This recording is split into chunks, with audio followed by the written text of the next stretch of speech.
Hello everyone. Welcome to the channel. Before we dive into the horror, I know many of you watch these stories to fall asleep. So, before you drift off, I'd like to ask for your support by subscribing to the channel. Your subscription is very important to us, so please subscribe to help us out.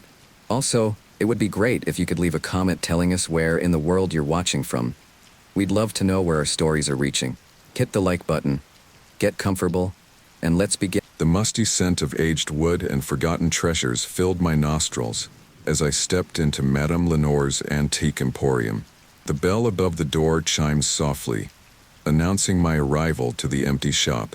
Dust motes danced in the shafts of late afternoon sunlight streaming through the grimy windows, giving the cluttered space an otherworldly atmosphere. "Hello," I called out, my voice echoing slightly in the cramped store. "Anyone here?" Silence greeted me, broken only by the steady tick-tock of numerous clocks scattered throughout the room. I made my way carefully through the maze of furniture, my eyes darting from one curiosity to another. Victorian chairs with faded upholstery sat next to Art Deco lamps, while shelves groaned under the weight of porcelain figurines and tarnished silver. As I rounded a corner, my breast caught in my throat. There, nestled on a shelf between two weathered books, sat the most exquisite music box I had ever seen. Its dark, polished wood gleamed in the dim light, intricate carvings adorning its surface. Delicate golden filigree traced patterns across the lid, culminating in a small keyhole. My hands trembled as I lifted the box, feeling its surprising weight and the smoothness of its finish. The carvings seemed to shift under my fingers, telling tales of distant lands and long-forgotten melodies. I traced the outline of a tree, its branches reaching towards stylized clouds, and felt a shiver run down my spine. "I see you found our most intriguing piece," a raspy voice said from behind me. I nearly dropped the box in surprise, whirling around to find myself face to face with an elderly woman. Her silver hair was piled atop her head in an intricate bun, and her eyes, magnified by thick glasses, seemed to pierce right through me. "I'm sorry," I stammered. "I didn't hear you come in. Are you Madame Lenore?" The woman's thin lips curved into a smile that didn't quite reach her eyes. "Indeed I am, young man. And you are?" "Daniel," I replied, extending my hand. "Daniel Forrester. I'm an antique collector, and I couldn't help but notice this beautiful music box. Could you tell me more about it?" Madame Lenore ignored my outstretched hand, her gaze fixed on the box I held. "Ah yes, that piece has quite a history. It came to me from an old plantation house in New Orleans. The family was eager to be rid of it, though they wouldn't say why." I turned the box over in my hands, admiring the craftsmanship. "It's incredible. Do you know how old it is?" "Older than it looks," Madame Lenore replied cryptically. She reached out a gnarled hand, her fingers hovering just above the box's surface without touching it. "They say it was crafted by a master artisan in the early 18th century, commissioned by a wealthy plantation owner as a gift for his young bride." My excitement grew. If the box was truly that old and in such pristine condition, it could be worth a small fortune. "Does it still play?" I asked eagerly. The shopkeeper's eyes gleamed with an unsettling intensity as she fixed me with a stern look. "It does, but I must warn you, Mr. Forrester, never wind the box fully. Its melody is potent." I chuckled nervously, unsure if she was being serious or if this was some sort of sales tactic. "What do you mean by potent?" Madame Lenore's voice dropped to a whisper. "Legend has it that the plantation owner's bride fell into a deep sleep upon hearing the box's lullaby. She never woke up. Over the years, others who have wound the box too far have suffered similar fates." A chill ran down my spine despite the warmth of the shop. I knew it was just a story, probably concocted to add mystique to the item, but something in the old woman's tone made me uneasy. "I'm sure it's just a coincidence," I said, trying to sound more confident than I felt. "How much are you asking for it?" Madame Lenore named a price that, while steep, was far less than I had expected for such a rare piece. Couldn't believe my luck. "I'll take it," I said quickly, before she could change her mind. As I paid for the music box, Madame Lenore's hand shot out, gripping my wrist with surprising strength. "Remember my warning, Mr. Forrester. Some melodies are best left unplayed." I nodded, eager to leave the oppressive atmosphere of the shop. As I stepped out into the fading daylight, the music box tucked safely in a bag, I couldn't shake the feeling that I had just made a terrible mistake. The drive home seemed to take forever, my mind racing with thoughts of the mysterious music box. I couldn't wait to show Sarah, my wife. She had always indulged my passion for antiques, even if she didn't quite understand it. As I pulled into our driveway, I saw Sarah tending to her roses in the front yard. Her face lit up as I approached, and I felt a surge of love for this woman who had stood by me through thick and thin. "Hey, honey," she called out, pushing a strand of auburn hair behind her ear. "Find anything interesting today?" I held up the bag triumphantly. "You won't believe what I found. It's incredible." Sarah laughed, her green eyes twinkling. "Another dusty old thing for your collection?" "This is different," I insisted, leading her inside. "Wait until you see it." In our living room, I carefully removed the music box from its wrappings. Sarah gasped as she saw it, her fingers hovering over the intricate carvings. "Oh, Daniel," she breathed. "It's beautiful. Where did you find it?" I recounted my visit to Madame Lenore's shop, describing the eccentric old woman and her cryptic warnings. Sarah listened intently, her expression growing more concerned as I spoke. "Don't you think that's a bit creepy?" she asked when I had finished. "A music box that puts people to sleep?" I waved off her concerns. "It's just a story, Sarah, probably made up to make the box seem more valuable. But even without the legend, it's an incredible piece." Sarah bit her lip, a habit she had when she was worried. "I don't know, Daniel. Maybe we should be careful with it." "Of course we'll be careful," I assured her. "But don't you want to hear it play? Just a little?" Before she could protest, I gently turned the key on the back of the box. The resistance grew as I wound it, and I remembered Madame Lenore's warning not to wind it fully. Deciding to err on the side of caution, I stopped about halfway. As I opened the lid, the most hauntingly beautiful melody I had ever heard filled our living room. It was a lullaby, sweet and melancholic, with notes that seemed to hang in the air long after they should have faded. I felt my eyelids growing heavy, the music wrapping around me like a warm blanket. Shaking off the drowsiness, I turned to Sarah. "Isn't it Amidash?" The words died in my throat as I saw her eyes flutter closed, her body swaying slightly. "Sarah," I called, panic rising in my voice. "Sarah, wake up." She didn't respond, slowly collapsing onto the couch. I rushed to her side, shaking her gently at first, then more vigorously as she remained unresponsive. "Sarah, please," I begged, tears forming in my eyes. "This isn't funny. Wake up." But she didn't wake up. Her breathing was slow and steady, as if she were in a deep sleep, but nothing I did could rouse her. With trembling hands, I called for an ambulance, my mind reeling with the implications of what had just happened. As the paramedics rushed Sarah to the hospital, I couldn't help but stare at the now silent music box.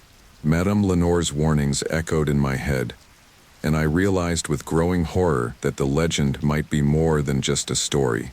In the sterile brightness of the emergency room, I paced back and forth, the steady beep of machines monitoring Sarah's vital signs providing a grim counterpoint to my racing thoughts. Doctors came and went, their baffled expressions telling me more than their carefully chosen words. "Mr. Forrester," one of them finally said, his face etched with concern, "I'm afraid we're at a loss.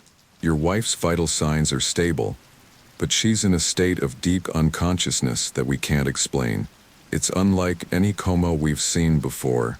I sank into a chair, my head in my hands. What do we do now? I asked, my voice barely above a whisper. The doctor's hand on my shoulder was meant to be comforting, but it felt like a lead weight. We'll run more tests, consult with specialists. But I have to be honest with you. This is uncharted territory for us. As I watched Sarah's motionless form through the glass partition, guilt and fear warred within me. What had I done? And more importantly, how could I undo it? Little did I know, this was just the beginning of a nightmare that would consume not only my life but the lives of everyone in our small town. The antique music box, with its beautiful melody and dark secrets, had set in motion a chain of events that would challenge everything I thought I knew about reality, knobs, and the power of an ancient curse. The rhythmic beeping of medical equipment filled the sterile hospital room, a constant reminder of Sarah's unnatural sleep.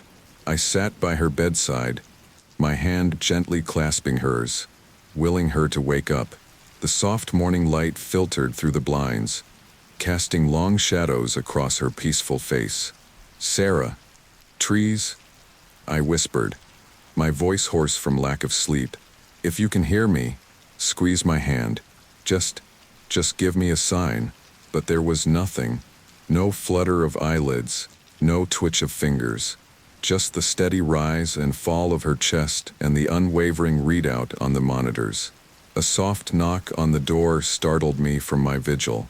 Dr. Amelia Chun, the neurologist assigned to Sarah's case, entered the room, her face a mask of professional concern.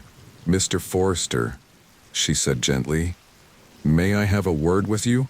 I nodded, reluctantly letting go of Sarah's hand and following Dr. Chun into the hallway.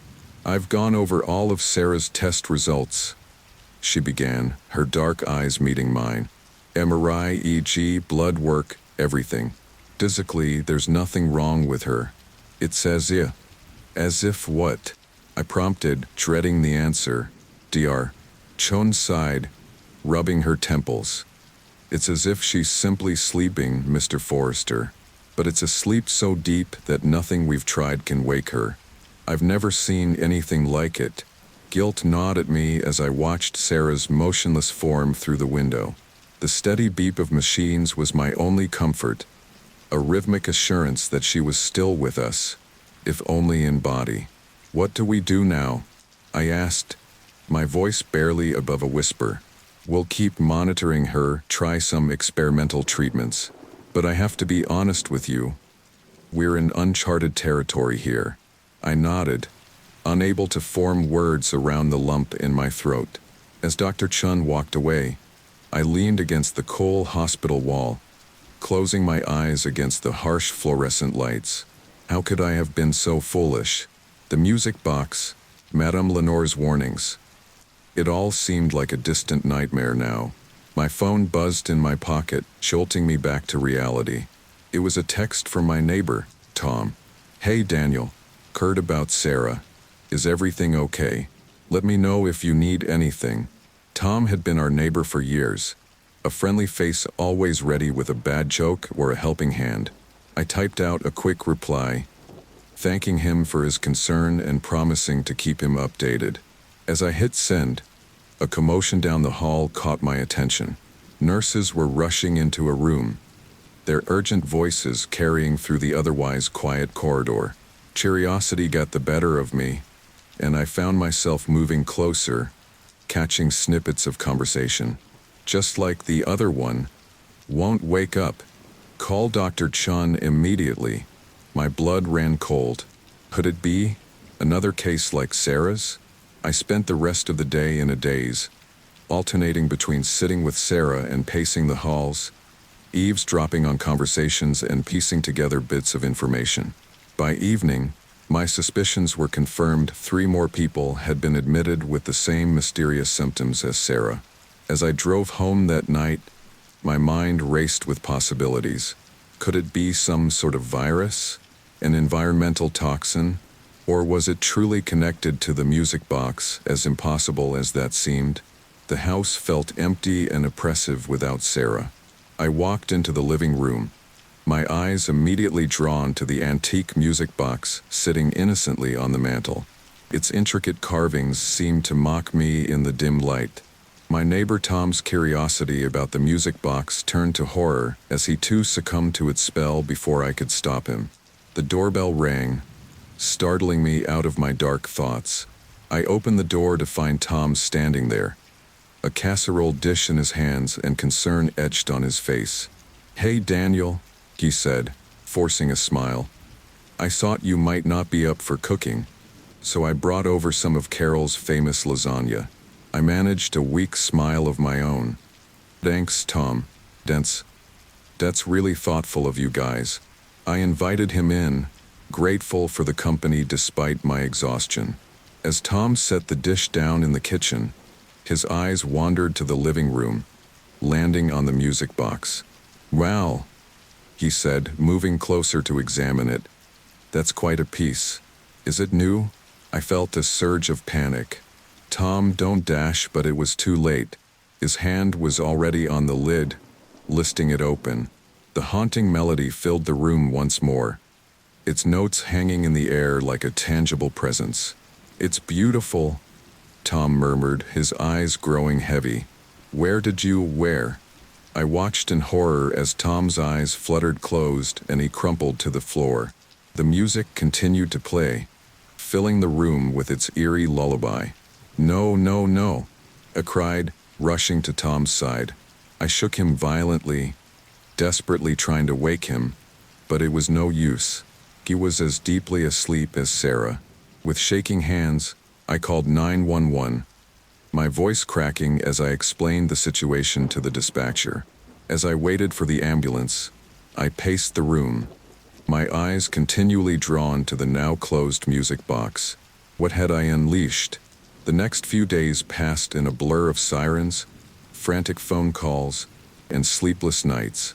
News of the mysterious sleeping sickness spread through our small town like wildfire, causing panic and confusion. I sat in my living room, the TV droning in the background, reporting on the growing crisis. The news anchor's voice was tense as she delivered the latest update. The number of victims affected by what authorities are calling the somnus epidemic has risen to 27. Health officials are baffled by the condition, which causes victims to fall into a deep, unresponsive sleep. The CDC has been called in to investigate. I muted the TV, unable to bear any more. The weight of guilt pressed down on me, making it hard to breathe. I knew I should come forward, tell someone about the music box, but who would believe me? And what if they took it away before I could figure out how to wake Sarah and the others? My phone buzzed with a text from Carol, Tom's wife. "Any news? The doctors still don't know what's wrong with him. I'm scared, Daniel." I stared at the message, my thumbs hovering over the keyboard. What could I possibly say to her? How could I explain that her husband was in a coma because of me, because of a cursed antique I had brought into our lives? Frantic calls flooded the local news station as reports of mysterious comas spread through our small town like wildfire. The tension in the air was palpable, fear and confusion gripping everyone. I found myself standing in front of the music box again, its polished surface reflecting the dim light of the room. I clutched it to my chest, torn between destroying it and hoping it held the key to waking the victims. "What are you?" I whispered to the box. "What do you want from us?" Only silence answered me, the box's secrets locked away behind its ornate exterior. I knew I should hand it over to the authorities, let them study it and hopefully find a cure. But a nagging voice in the back of my mind whispered that they wouldn't understand, that they might destroy our only chance of waking the victims. The weight of responsibility crushed me as I realized I had unleashed an ancient evil upon my community. Lives were being destroyed, families torn apart, and it was all because of my curiosity and carelessness.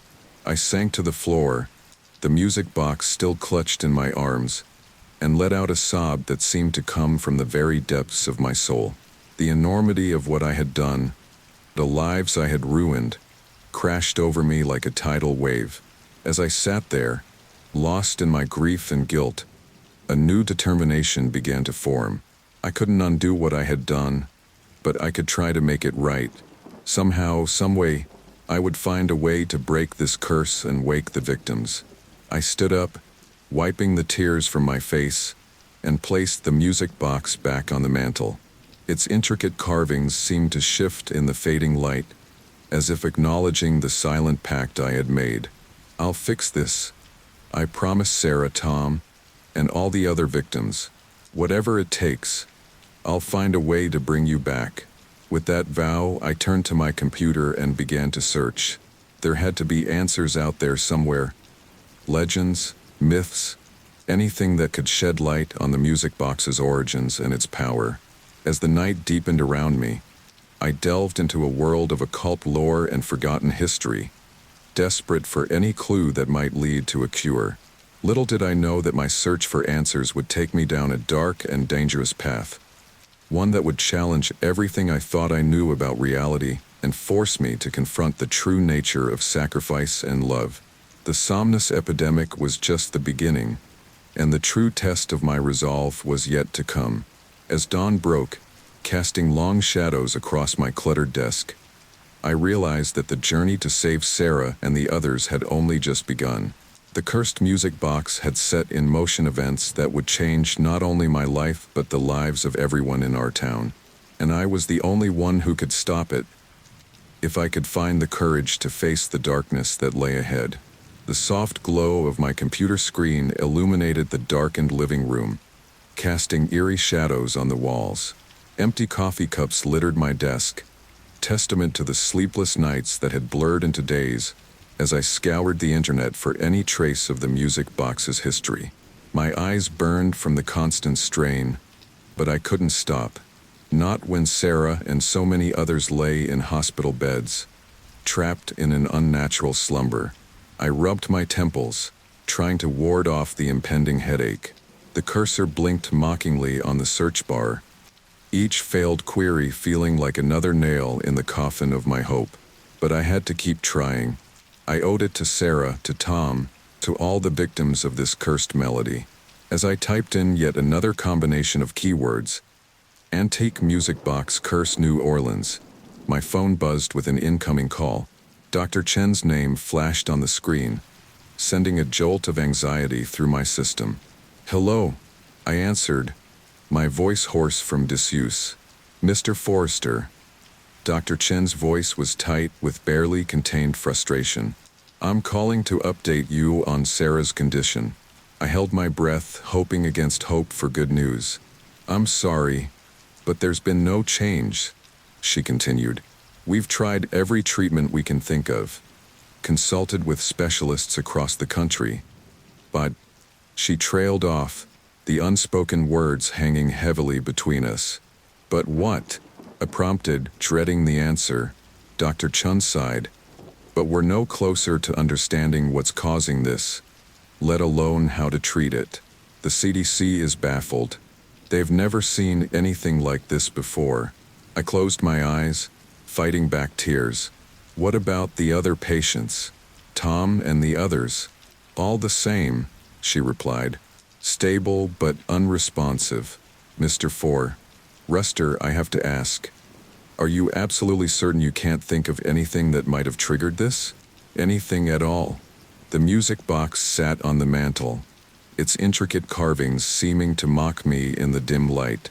I opened my mouth to confess, to tell her everything, but the words stuck in my throat. Who would believe me? And what if they took the box away before I could figure out how to use it to wake everyone up? "No," I lied, hating myself for it. "Nothing I can think of." After exchanging a few more pleasantries, I hung up, the weight of my deception adding to the already crushing guilt. I turned back to my computer, determination renewed by desperation. As the first rays of dawn began to creep through the windows, my bleary eyes caught something on the screen that made my heart race. It was an obscure forum post, buried deep in the archives of a paranormal research website. seeking information on cursed music box from New Orleans. Ornate wooden design, plays haunting lullaby. Do not open if found. Contact immediately. The post was dated 3 years ago with no replies. My hands shook as I clicked on the username, hoping to find some way to contact the poster. To my dismay, the account had been inactive for years. But he was something, a lead however tenuous. My heart raced as I uncovered a centuries-old legend of a vengeful witch and her cursed lullaby. The story spoke of a powerful voodoo priestess in 18th century New Orleans, scorned by her lover, who poured her rage and pain into a magical object, a music box that would trap the souls of those who heard its melody. "Oh, Sarah," I whispered, glancing at her wedding photo on the desk. "What have I done?" With renewed purpose, I booked a flight to New Orleans, praying the city's occult experts could offer salvation. It felt like grasping at straws, but it was the only lead I had. As I packed a small bag, my neighbor Carol knocked on the door. Her eyes were red-rimmed, her normally immaculate appearance disheveled. "Daniel," she said, her voice cracking. "Any news about Tom? The hospital won't tell me anything new." I felt a stab of guilt, knowing I was responsible for her pain. "I'm so sorry, Carol. There's been no change, but I'm not giving up. I'm going to New Orleans to consult with some specialists." Hope flickered in her eyes. "Really? Do you think they can help?" I forced a smile, trying to project a confidence I didn't feel. "I have to believe they can. I'll do whatever it takes to bring Tom and Sarah back to us." Harold surprised me with a fierce hug. "Thank you, Daniel, for not giving up. Please, if you find anything, you'll be the first to know," I promised. As I boarded the plane to New Orleans, my mind raced with possibilities. The city had a rich history of voodoo and the occult. If answers existed anywhere, surely they would be there.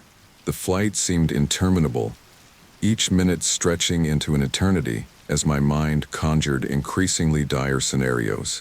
By the time we landed, I was a bundle of nervous energy, practically sprinting through the airport to catch a taxi.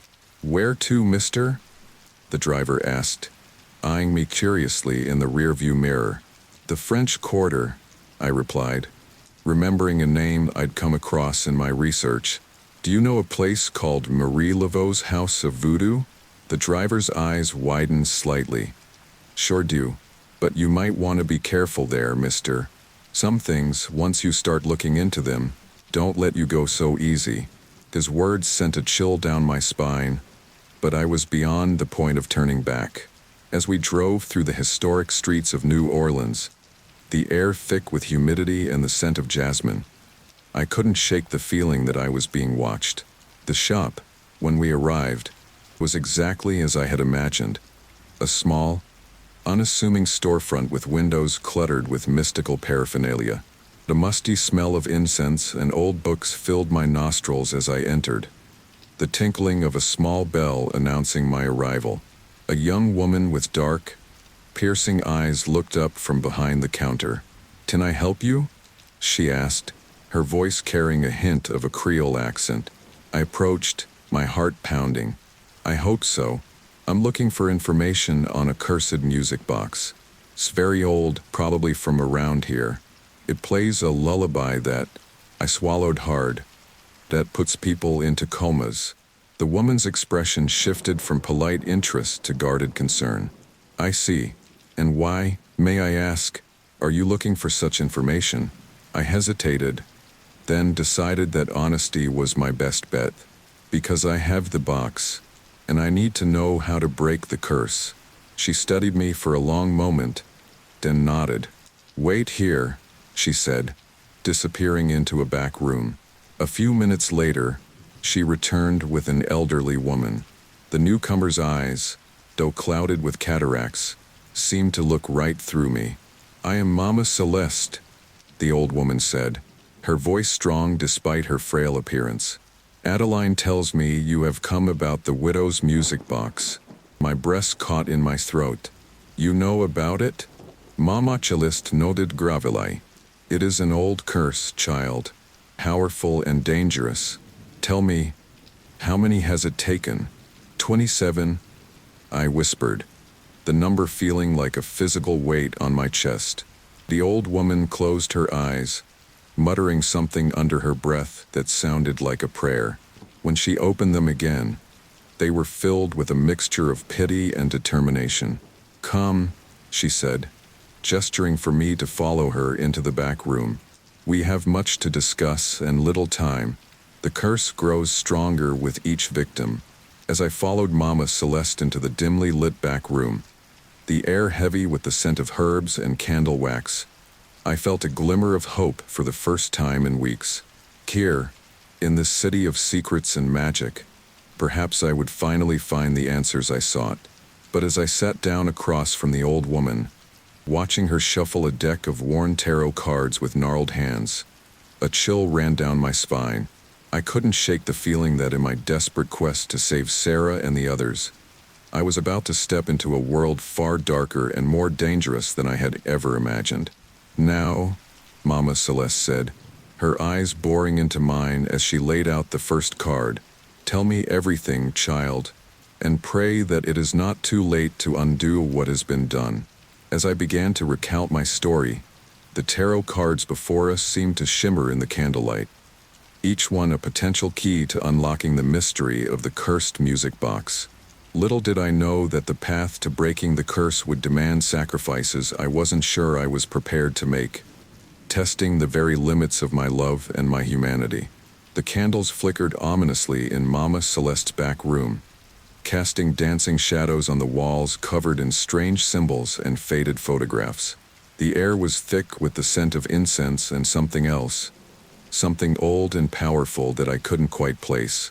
I had just finished recounting my tale, my voice hoarse from the effort. Mama Celeste's eyes, clouded with cataracts yet unervingly piercing, bore into mine as she laid the final tarot card on the table between us. The tower, depicted in faded colors, showed a structure being struck by lightning, figures falling from its heights. The path ahead is treacherous, child, she said, her voice low and gravelly. The curse you've awakened is old and hungry. It will not release its victims easily. I leaned forward, desperation clawing at my insides. But there is a way to break it, isn't there? There has to be. The old woman sighed, gathering up her cards with gnarled hands. There is always a way, but the price. She shook her head. The price may be more than you're willing to pay. I'll pay anything, I insisted, thinking of Sarah's still form in the hospital bed, of Tom and all the others trapped in that unnatural sleep. Just tell me what I need to do. Mama Celeste studied me for a long moment, as if weighing my words. Finally, she nodded. Very well. But remember, I warned you. She turned to Adeline, who had been silently observing from the corner. Bring me the grimoire, child, the one bound in red leather. As Adeline disappeared into another room, Mama Celeste fixed me with a stern gaze. The curse on your music box was created by a powerful voodoo priestess named Marie Laveau. Not the famous one you tourists all know about, but her grandmother, the first Marie. She was scorned by her lover, a wealthy plantation owner, and in her rage and grief, she poured all her power into creating an object that would trap souls. Adeline returned with a massive, ancient-looking book, its red leather cover cracked and faded with age. Mama Celeste opened it with reverence, her fingers tracing the yellowed pages covered in spidery handwriting and strange diagrams. The curse feeds on life force, she continued, her eyes scanning the text. Each soul it traps makes it stronger, harder to break. But there is a ritual that can undo it. My heart leaped. What kind of ritual? What do I need to do? Mama Celeste's finger stopped on a particular passage. She looked up at me, her expression grave. It requires a sacrifice, a life freely given in exchange for those trapped. The words hit me like a physical blow. A life freely given. My life? Could I do that? Leave Sarah behind to save her? The thought made my chest ache. But wasn't that what love was supposed to be? Sacrifice? I'll do it. I stammered, my voice shaking. If that's what it takes to save them, I'll do it. To my surprise, Mama Celeste shook her head. It's not that simple, child.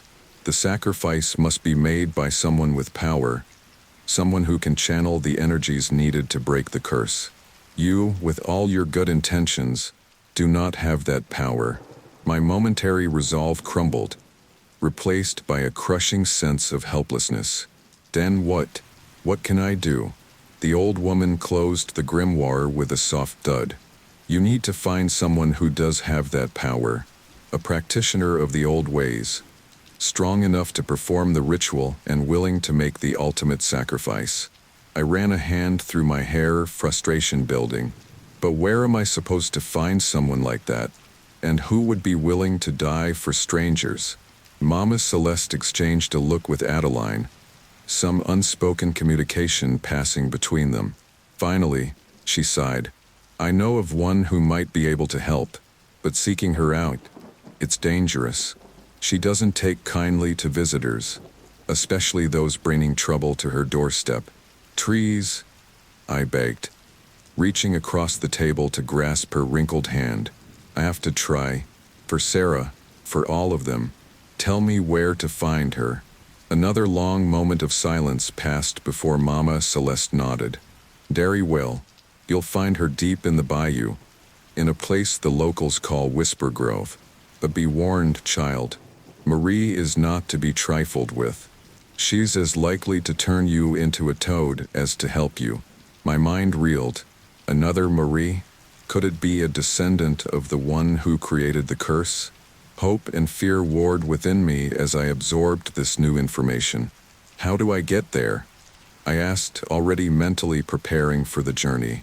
Adeline spoke up for the first time. I can take you to the edge of the bayou, but after that, you're on your own. The way to Whisper Grove. It changes. Only those the swamp deems worthy can find it. I nodded, trying to project a confidence I didn't feel. Thank you, both of you. I don't know how to repay you for this. Mama Celeste's expression softened slightly. Save those poor souls trapped by the curse. That will be payment enough. Her eyes hardened again. Remember my warning. The path ahead is fraught with danger, and Marie, she is not what you might expect.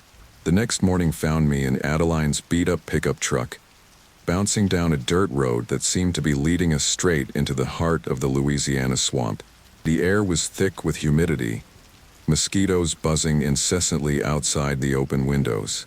This is as far as I can take you, Adeline said as we pulled up to a rickety wooden dock. A small, flat-bottomed boat was tethered there, gently bobbing in the murky water. The boat will take you into the bayou, but finding Whisper Grove, that's up to you and the swamp itself. I climbed out of the truck, my backpack feeling suddenly inadequate for the journey ahead. How will I know if I found it? Adeline's dark eyes met mine, a hint of sympathy in their depths. Trust me, you'll know. Just be careful what you wish for. Marie has a way of twisting things. With those ominous words ringing in my ears, I watched Adeline drive away, leaving me alone at the edge of the vast, unknowable swamp. The boat creaked as I stepped into it, the sound unnaturally loud in the eerie stillness of the bayou. As I pushed off from the dock, using the long pole Adeline had provided to navigate the shallow waters, I couldn't shake the feeling that I was being watched. Eyes seemed to peer at me from the tangled roots of cypress trees, and shapes moved just beneath the water's surface, always just out of clear sight. Hours passed, or maybe it was days.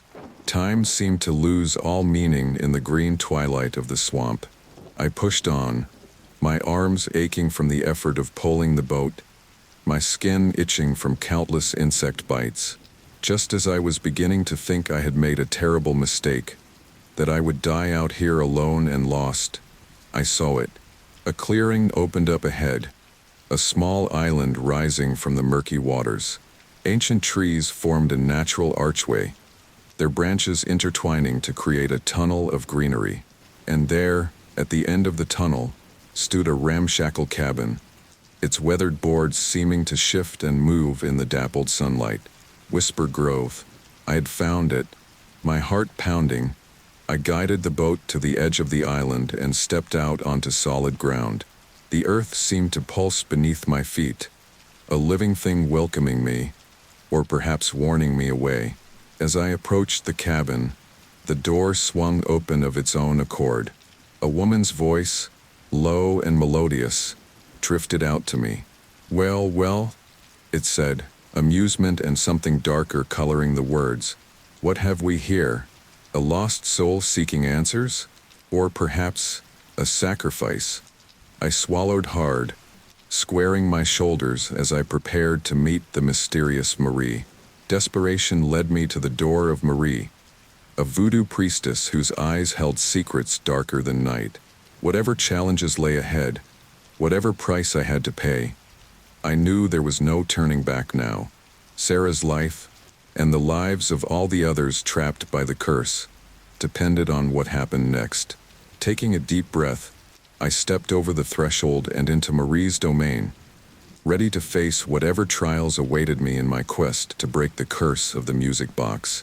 The musty air of Marie's cabin enveloped me as I stepped inside, my eyes struggling to adjust to the dim interior. Shelves lined the walls, crammed with jars of unidentifiable substances, dried herbs, and what looked disturbingly like animal bones. In the center of the room stood a large wooden table, its surface covered in intricate carvings that seemed to writhe and move in the flickering candlelight. And there, behind the table, stood Marie herself. She was not what I had expected. Instead of the ancient crone I had imagined, I found myself face to face with a woman who appeared to be in her early 40s. Her dark skin smooth and unblemished, her eyes sharp and knowing. Her hair was a mass of intricate braids adorned with beads and feathers, and she wore a dress of deep crimson that seemed to shimmer with an inner light. "So," she said, her voice rich and melodious, "you're the fool who awakened the widow's music box." It wasn't a question. I swallowed hard, fighting the urge to turn and run.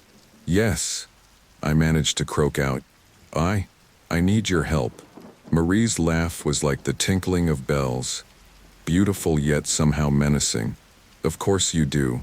They always do, when they've meddled with forces beyond their understanding." She gestured to a chair across from her. "Seat. Tell me your tale of woe." As I sank into the chair, which creaked ominously under my weight, I found the whole story spilling out of me in a rush. I told her about finding the music box, about Sarah falling into her unnatural sleep, about the curse spreading through our town. Marie listened in silence, her expression unreadable. When I finished, she leaned back, studying me with those piercing eyes. "And what, precisely, do you expect me to do about it?" "Mama Celeste said you might be able to break the curse," I said, hope and desperation warring in my voice. "She said it would require a sacrifice." But Marie cut me off with a sharp gesture.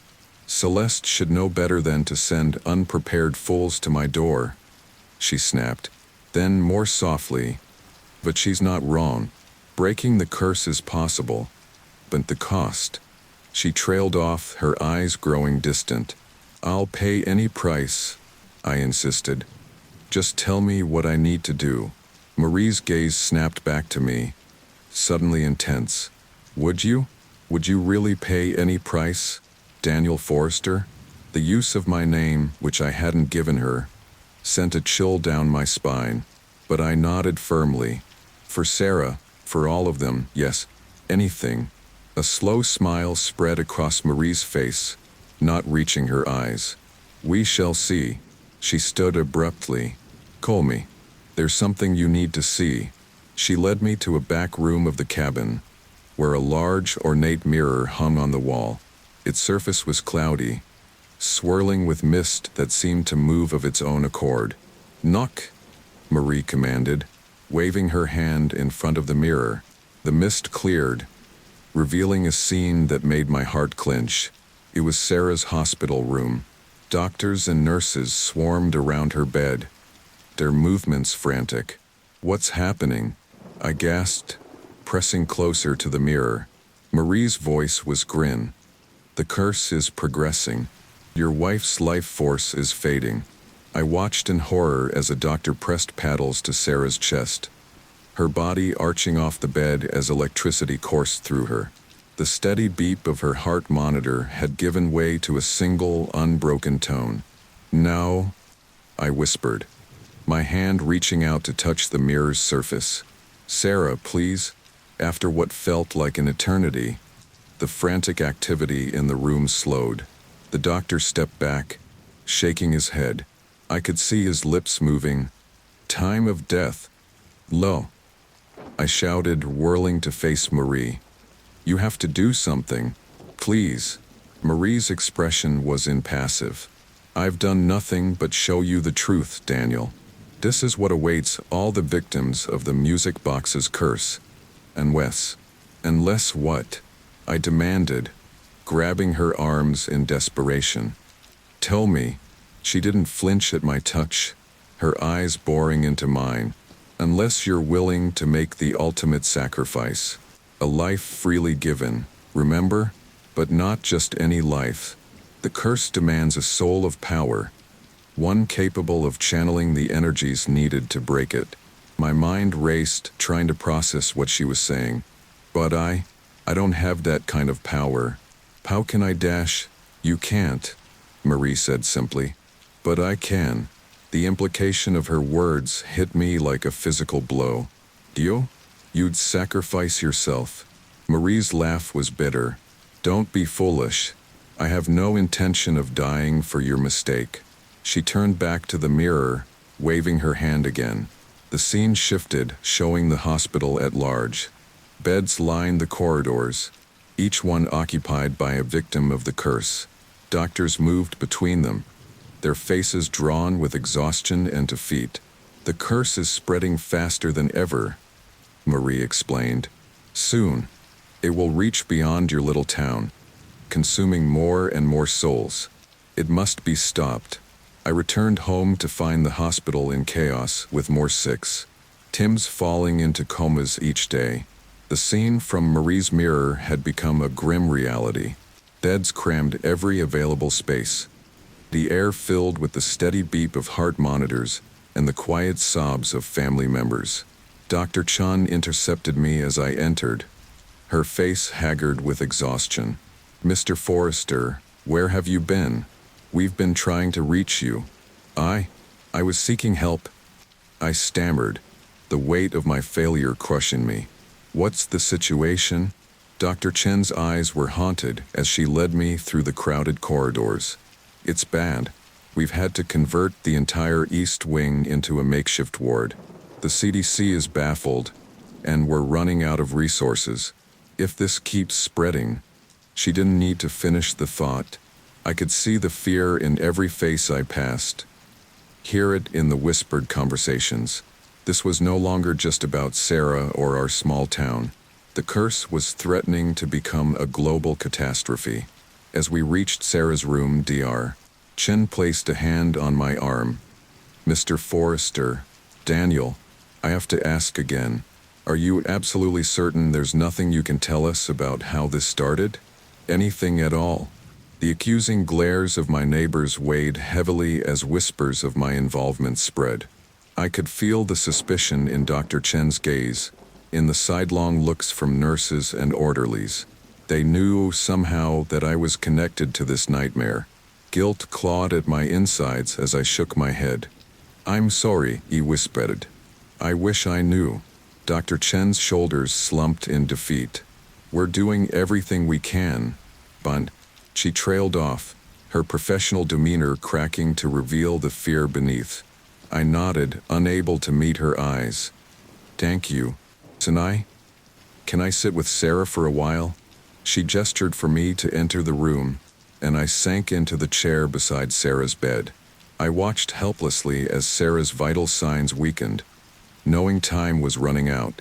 The steady beep of the heart monitor seemed to mock me, each tone a reminder of my failure. "I'm so sorry, Sarah," I whispered, taking her limp hand in mine. "I never meant for any of this to happen. I thought I could fix it." A bitter laugh escaped me. "Some fix, huh?" I don't know how long I sat there, lost in my guilt and grief. The room grew darker as night fell, the hospital quieting around me. As I stood to leave, my hand brushed against my pocket, feeling the hard outline of the music box within. In a moment of despair, I considered destroying the box, fearing it might be the only way to end the curse. I pulled it out, studying its intricate carvings in the dim light. It seemed impossible that something so beautiful could cause so much pain. My fingers traced the edge of the lid, and for a moment, I was tempted to open it, to let the cursed lullaby claim me too. At least then I'd be with Sarah, in whatever dark dream world the victims were trapped in. But no, I couldn't give up, not when there was still a chance, however slim, of breaking the curse. I tucked the box away, my resolve strengthening. I would find a way, no matter the cost.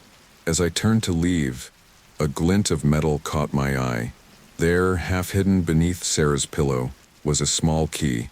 My breath caught in my throat as I realized what it must be. The key to the music box's hidden compartment. With trembling hands, I retrieved the key and inserted it into the tiny keyhole I had noticed on the box's underside. It turned with a soft click, and a small drawer slid open. Inside lay a faded photograph and a cryptic note. The photograph showed a young woman, her features hauntingly similar to Marie's, standing next to a man in 19th century clothing. On the back, in faded ink, was written, "Marie and Henri, 1853. The note, written in the same spidery hand, read, "The price of love is eternal vigilance. The price of betrayal is eternal sleep."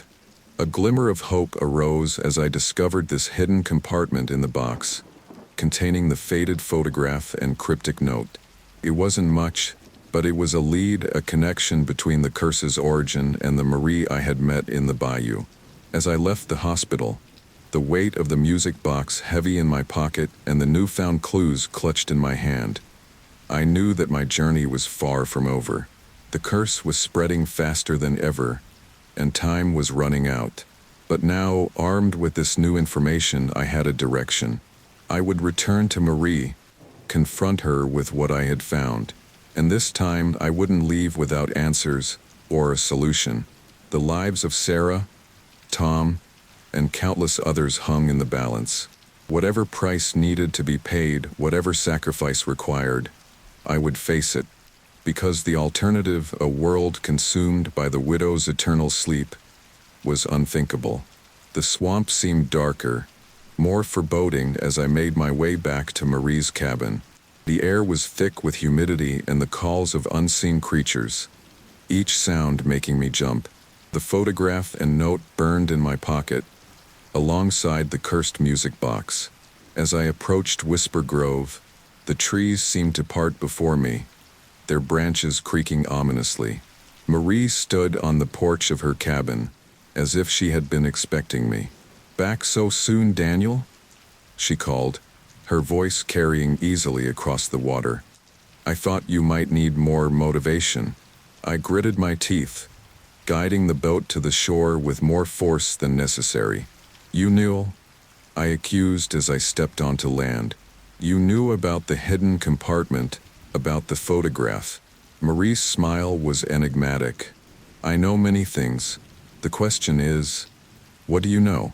I pulled out the photograph and note, holding them up. "I know that you're connected to this curse somehow. That woman in the photo, she looks just like you. Your ancestor."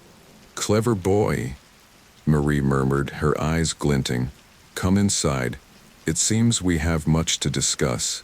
The interior of the cabin felt different this time, more charged, as if the very air was alive with potential. Marie gestured for me to sit at the large wooden table, its surface now clear of the clutter that had been there before. You want answers, she said, not a question. But are you prepared for what they might mean? I leaned forward, my patience wearing thin. People are dying, Marie. Sarah is dying. I don't have time for games. Marie's expression softened slightly. No, I suppose you don't. She reached out, taking the photograph from me. Her fingers traced the image of the woman, her doppelganger, with something like tenderness. This was the first Marie, she explained. My great-great-grandmother. She was a powerful voodoo priestess, respected and feared throughout New Orleans. And she fell in love with a man who could never truly be hers. Henri, I guessed, remembering the name from the back of the photograph. Marie nodded. A wealthy plantation owner, already married. He promised to leave his wife to build a life with Marie. She believed him, fool that she was. Her voice turned bitter. When she discovered she was with child, his child, she went to him expecting joy. Instead, he cast her aside, denying everything. I felt a pang of sympathy, despite myself. So she created the curse out of revenge? Out of pain, Marie corrected. Out of a broken heart that could not bear to see others happy while she suffered. She poured all her power, all her grief and rage, into that music box. A lullaby to sing the world to sleep, so that no one else could ever hurt her again. The weight of generations of pain and magic settled over the room. I swallowed hard, trying to process what I was hearing. But why is it active now? Why didn't it affect people before? Marie's laugh was hollow. Oh, but it did. Over the years, there were incidents. People who came into possession of the box, only to lose everything. But never on the scale. The curse has been growing stronger, feeding on each soul it traps. And now, she trailed off, her eyes distant. Now it's out of control, I finished for her. But there has to be a way to stop it. You said before that it would require a sacrifice. Marie's gaze snapped back to me, suddenly intense. Yes, a life freely given, by someone with the power to channel the energies needed to break the curse. But it's not that simple, Daniel. The curse has grown too strong. A single sacrifice may not be enough anymore. My heart sank. Then what? What can we do? Marie stood abruptly, moving to a cabinet in the corner of the room. She returned with a small vial filled with a swirling, opalescent liquid. There is one possibility, she said slowly, but it's dangerous, possibly fatal. I'll do it, I said immediately. Whatever it is, if there's a chance to save Sarah and the others, I'll do it. Marie's smile was sad. Your devotion is admirable, but this isn't something you can do alone. She held up the vial. This potion will allow your consciousness to enter the dream world where the victims are trapped. If you can find them, wake them from within, it might weaken the curse enough for me to break it from this side. I reached for the vial, but Marie held it back. Listen to me, Daniel. This is not a physical journey. The dangers in that world are to your mind, your very soul. If you become trapped there, or if your body dies while you're under, there's no coming back. The gravity of what she was proposing settled over me. It was a desperate plan with no guarantee of success. But as I thought of Sarah lying motionless in that hospital bed, of all the other victims and their grieving families, I knew I had no choice. I understand, I said, my voice steadier than I felt. What do I need to do? Marie nodded, seemingly satisfied with my resolve. She began gathering items from around the room's candles, herbs, a piece of chalk. As she worked, she explained, I'll perform a ritual to guide you into the dream world. Once there, you must find Sarah and the others. Convince them that they're trapped in a dream, that they need to wake up. The more souls you can free, the weaker the curse will become. And what will you be doing? I asked, watching as she drew intricate symbols on the floor around a small palette. I'll be maintaining the connection between your body and your consciousness, she replied, and preparing the ritual to break the curse once you've weakened it sufficiently. But Daniel, she paused, fixing me with a serious look, you must hurry. The longer you are in that world, the greater the risk of becoming lost yourself. As Marie made the final preparations, a thought occurred to me. Wait, I said. How will I find Sarah and the others in there? Could be an entire world. Marie considered for a moment, then reached for the music box I had placed on the table. Take this with you, she said. In the dream world, it should act as a beacon, drawing the trapped souls to it. But be careful, it may attract other things as well. With everything in place, Marie gestured for me to lie down on the pallet. She handed me the vial of shimmering liquid. Drink this, then close your eyes and focus on Sarah. The ritual will do the rest. I took a deep breath, looking at the vial in my hand. This was it, my last, desperate chance to save the woman I loved and all the others affected by this curse. With a silent prayer, I drank the potion in one swift gulp. The effect was almost immediate. The room began to spin, Marie's chanting fading into a distant hum. I closed my eyes, concentrating on Sarah's face, the sound of her laugh, the feel of her hand in mine.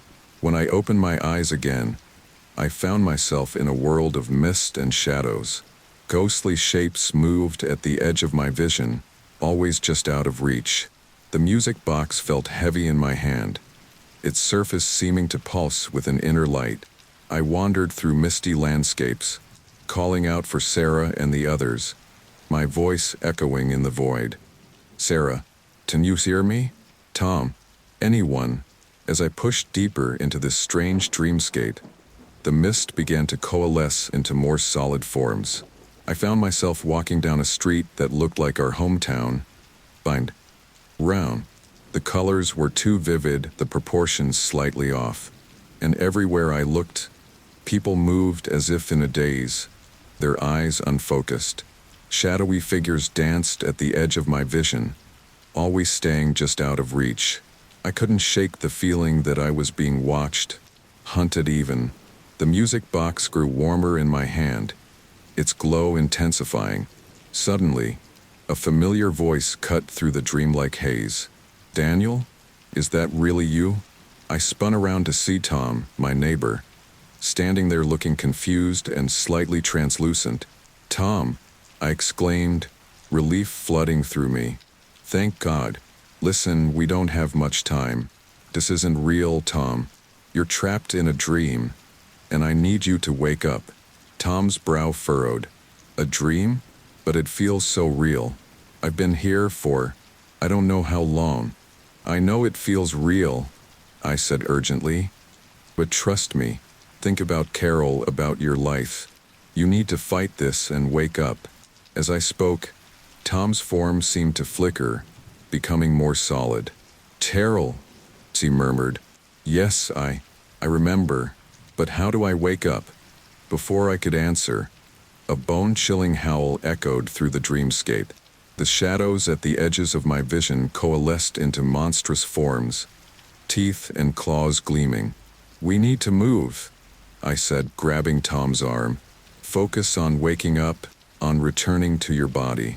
I'll try to hold them off.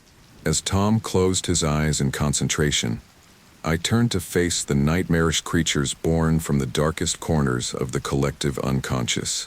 They advanced slowly, their forms shifting and changing with each step. I held up the music box, its light pulsing brighter. The creatures hesitated, seemingly repelled by its glow, but I knew it wouldn't hold them for long. Come on, Tom, I muttered. Wake up, wake up. With a gasp, Tom's form shimmered and vanished. One down, but how many more to go? And where was Sarah? As if in answer to my thoughts, I heard a faint melody drifting through the air, the lullaby from the music box. It seemed to be coming from a decrepit mansion that had appeared at the end of the street. My heart racing, I started towards the mansion, the nightmarish creatures howling behind me. I knew, somehow, that Sarah was in there, but what other dangers awaited me within the heart of this cursed dream? With a deep breath, I clutched the music box tightly and stepped through the mansion's doors, praying I wasn't too late to save the woman I loved and break this terrible curse once and for all. The interior of the mansion was a twisted reflection of reality, its grand foyer stretching impossibly far, staircases spiraling up into darkness. The lullaby echoed through the halls, growing louder with each step I took. The music box in my hand pulsed in time with the melody, guiding me deeper into the heart of this nightmare. As I ascended a staircase that seemed to shift beneath my feet, portraits on the walls came to life, their eyes following my progress. I recognized some of the faces victims of the curse, their expressions frozen in a mix of fear and longing. "Sarah," I called out, my voice echoing strangely in the warped space. "Sarah, where are you?" A child's laughter answered me, high and eerie. I spun around to see a little girl in an old-fashioned dress standing at the end of the hallway. She smiled, revealing teeth that were just a bit too sharp. "Are you looking for the pretty lady?" she asked, her voice sing-song and unsettling. "She's with the others, in the ballroom, but you'd better hurry. The dance is about to begin." Before I could question her further, she vanished in a puff of smoke. The lullaby grew louder, more insistent, pulling me towards a set of ornate double doors at the end of the hall. I pushed them open to reveal a vast ballroom, filled with swirling mist and shadowy figures dancing to the haunting melody. And there, in the center of it all, was Sarah. Her eyes were closed, her movements mechanical as she danced with a partner whose features kept shifting, never quite resolving into a recognizable face. "Sarah," I shouted, pushing my way through the crowd of dancers. They turned to look at me with blank, unseeing eyes, their forms flickering between human and something other. As I reached Sarah, I grabbed her arm, pulling her away from her nebulous partner. "Sarah, wake up. This isn't real." Her eyes fluttered open, unfocused and dreamy. "Daniel, is that you? What are you doing here? The dance isn't over yet." "There is no dance, Sarah," I said urgently, shaking her gently. "This is all a dream, a trap. You need to wake up." A low, menacing chuckle filled the room. The dancers faded away like smoke, leaving Sarah and me alone in the vast space. Well, not quite alone. The witch appeared before me, her ageless face twisted with centuries of bitterness and pain. She looked just like the woman in the photograph, yet somehow older, more primal. Power radiated from her in palpable waves. Well, she purred, her voice like honey laced with poison. "What have we here? A would-be hero, come to save his true love." Her laugh was cold and mocking. How quaint. I pushed Sarah behind me, facing the witch. "Let her go," I demanded, trying to keep the fear from my voice. "Let all of them go. This curse has gone on long enough." The witch's eyes flashed with anger. "Gone on long enough? What do you know of time, mortal? What do you know of suffering?" She gestured around the empty ballroom. "This is my kingdom, built on the pain of betrayal. Why should I give it up?" "Because it's wrong," I said, my voice stronger now. "Because the people you've trapped here have done nothing to you. Your pain doesn't justify causing pain to others." For a moment, something like doubt flickered across the witch's face. Then her expression hardened. "Pretty words," she sneered. "But words alone won't break my curse. Are you willing to pay the price? I wonder." She raised her hand, and suddenly Sarah gasped, clutching her chest. "Daniel," she whispered, her voice weak. I can't breathe." Panic surged through me. "Stop it," I shouted at the witch. "What do you want?" "I'll do anything."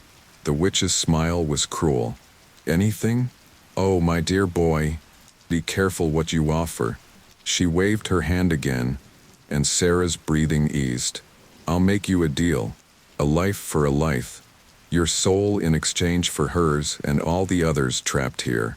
The weight of her words hit me like a physical blow. My life for Sarah's, for all of them. Wasn't that what I had come here prepared to do? "Daniel, no," Sarah said, her voice stronger now. She gripped my arm tightly. "You can't. I won't let you sacrifice yourself for me." I turned to her, drinking in the sight of her face, memorizing every detail. "I have to, Sarah. Shan't let you die. I can't let any of them die because of my mistake." Tears streamed down my face as I thought of Sarah living on without me. But I knew what I had to do. I faced the witch again, my resolve firm. "I accept. My life for theirs." The witch's eyes gleamed with triumph. "Excellent. A noble sacrifice indeed." She extended her hand, dark energy crackling around her fingers. "Come then. Seal our bargain with a touch, and I'll release them all." Just as I was about to reach out, to seal my fate, Sarah's spirit broke through her dreamlike state. She pushed past me, placing herself between the witch and me. "No," she cried. "I won't let you do this, Daniel. There has to be another way." The witch's laugh chilled me to the bone as she revealed the true price. "Oh, but there is another way, my dears. You see, Daniel, I'm feeling generous. I'll give you a choice." Her eyes glittered with malice. "You can sacrifice yourself to save everyone, or you can choose to save only your precious Sarah, leaving the others to their fate." The impossible weight of the decision crashed down on me. Save everyone at the cost of my own life, or save Sarah and live with the guilt of condemning others? How could anyone make such a choice? "You can't ask this of him," Sarah shouted, her face flushed with anger. "It's inhuman." The witch's smile was cold. "I'm not human, dear. I'm something far older, far more powerful. And I've waited centuries for this moment." She turned her gaze back to me. "Choose, Daniel. Your life for all or your love for one. The clock is ticking." I stood there, frozen, my mind racing. The faces of all the victims flashed before my eyes. Tom, Dr. Chun, countless others I'd never even met. Then Sarah, my Sarah, the love of my life. How could I choose? "Daniel," Sarah said softly, taking my hand. "Listen to me. You can't sacrifice yourself. Think of all the good you can do in the world, all the people you might help in the future. One life isn't worth more than all of those." Istertha here, Akist. Seta. Lo. Intent. Shan't let you die. "I won't." She smiled, tears in her eyes. "It's not your choice to make. It's mine, and I choose to save them." She turned to the witch. "Take me instead. Let Daniel and the others go." "Lo," I shouted, grabbing Sarah's arm. "I won't let you do this." The witch watched our exchange with cruel amusement. "How touching. Love's true sacrifice. But are you sure that's your final decision?" Her gaze bore into me. "Think carefully, Daniel. Can you live with yourself, knowing you let her die to save strangers?" I was torn between my love for Sarah and the weight of all the other lives hanging in the balance.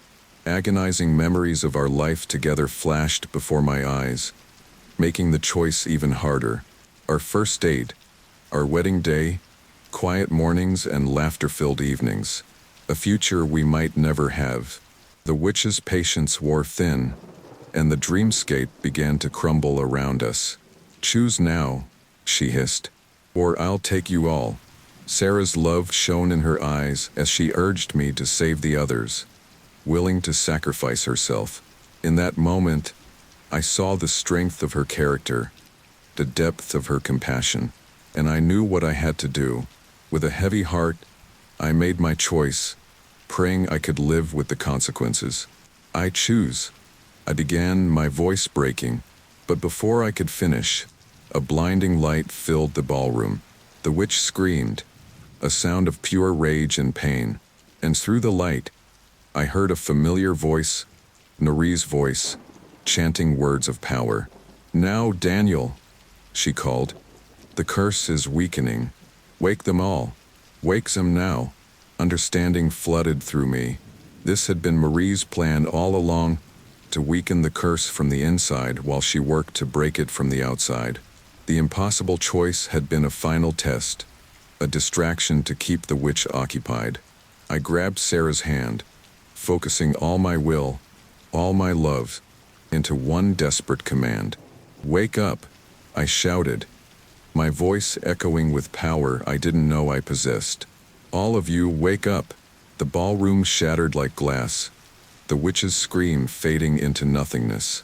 I felt myself falling, Sarah's hand slipping from mine as consciousness rushed back. I gasped awake on Marie's floor, the weight of my decision crushing my chest. The cabin was in disarray, candles overturned, the air thick with the scent of burned herbs and ozone. Marie stood over me, her face drawn with exhaustion but her eyes bright with triumph. "You did it," she said, helping me to my feet. "The curse is broken.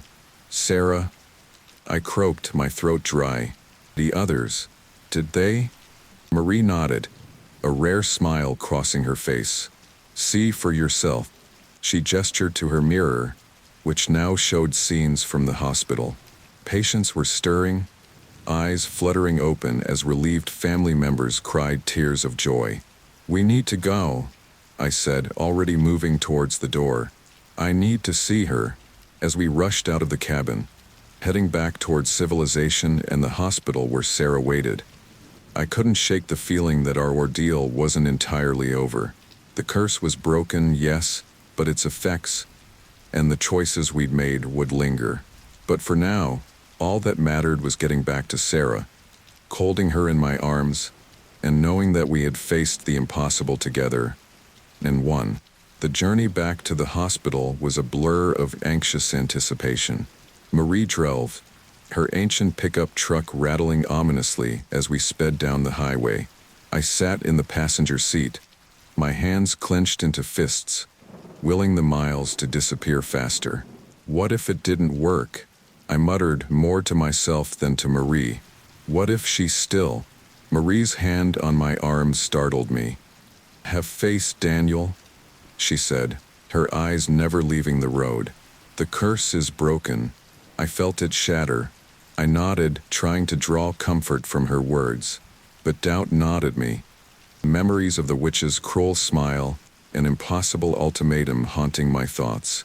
As we pulled into the hospital parking lot, I was out of the truck before it had fully stopped, racing towards the entrance. The scene inside was one of controlled chaos, doctors and nurses rushing from room to room, excited voices echoing down the corridors. Dr. Chun intercepted me as I ran towards Sarah's room. Her face was flushed with excitement and confusion. "Mr. Forrester, it's incredible. They're all waking up. We don't understand how." But I cut her off, my voice urgent. "Sarah, is she?" Dr. Chen's smile was answer enough, but her words sent a wave of relief crashing over me. "She's awake, Daniel. Confused and a bit disoriented, but awake. She's asking for you." I sagged against the wall, tears of joy and relief streaming down my face. "Thank God," I whispered. "Thank God." Dr. Chen's expression turned serious. "Daniel, what happened? How is this possible?" I shook my head, not ready to explain, not sure if I could ever explain. "Later, I promise. I need to see her." She nodded, understanding in her eyes. "Of course. Do." I practically ran to Sarah's room, my heart pounding. And there she was, sitting up in bed, her eyes clear and alert. When she saw me, her face lit up with a smile that made my knees weak.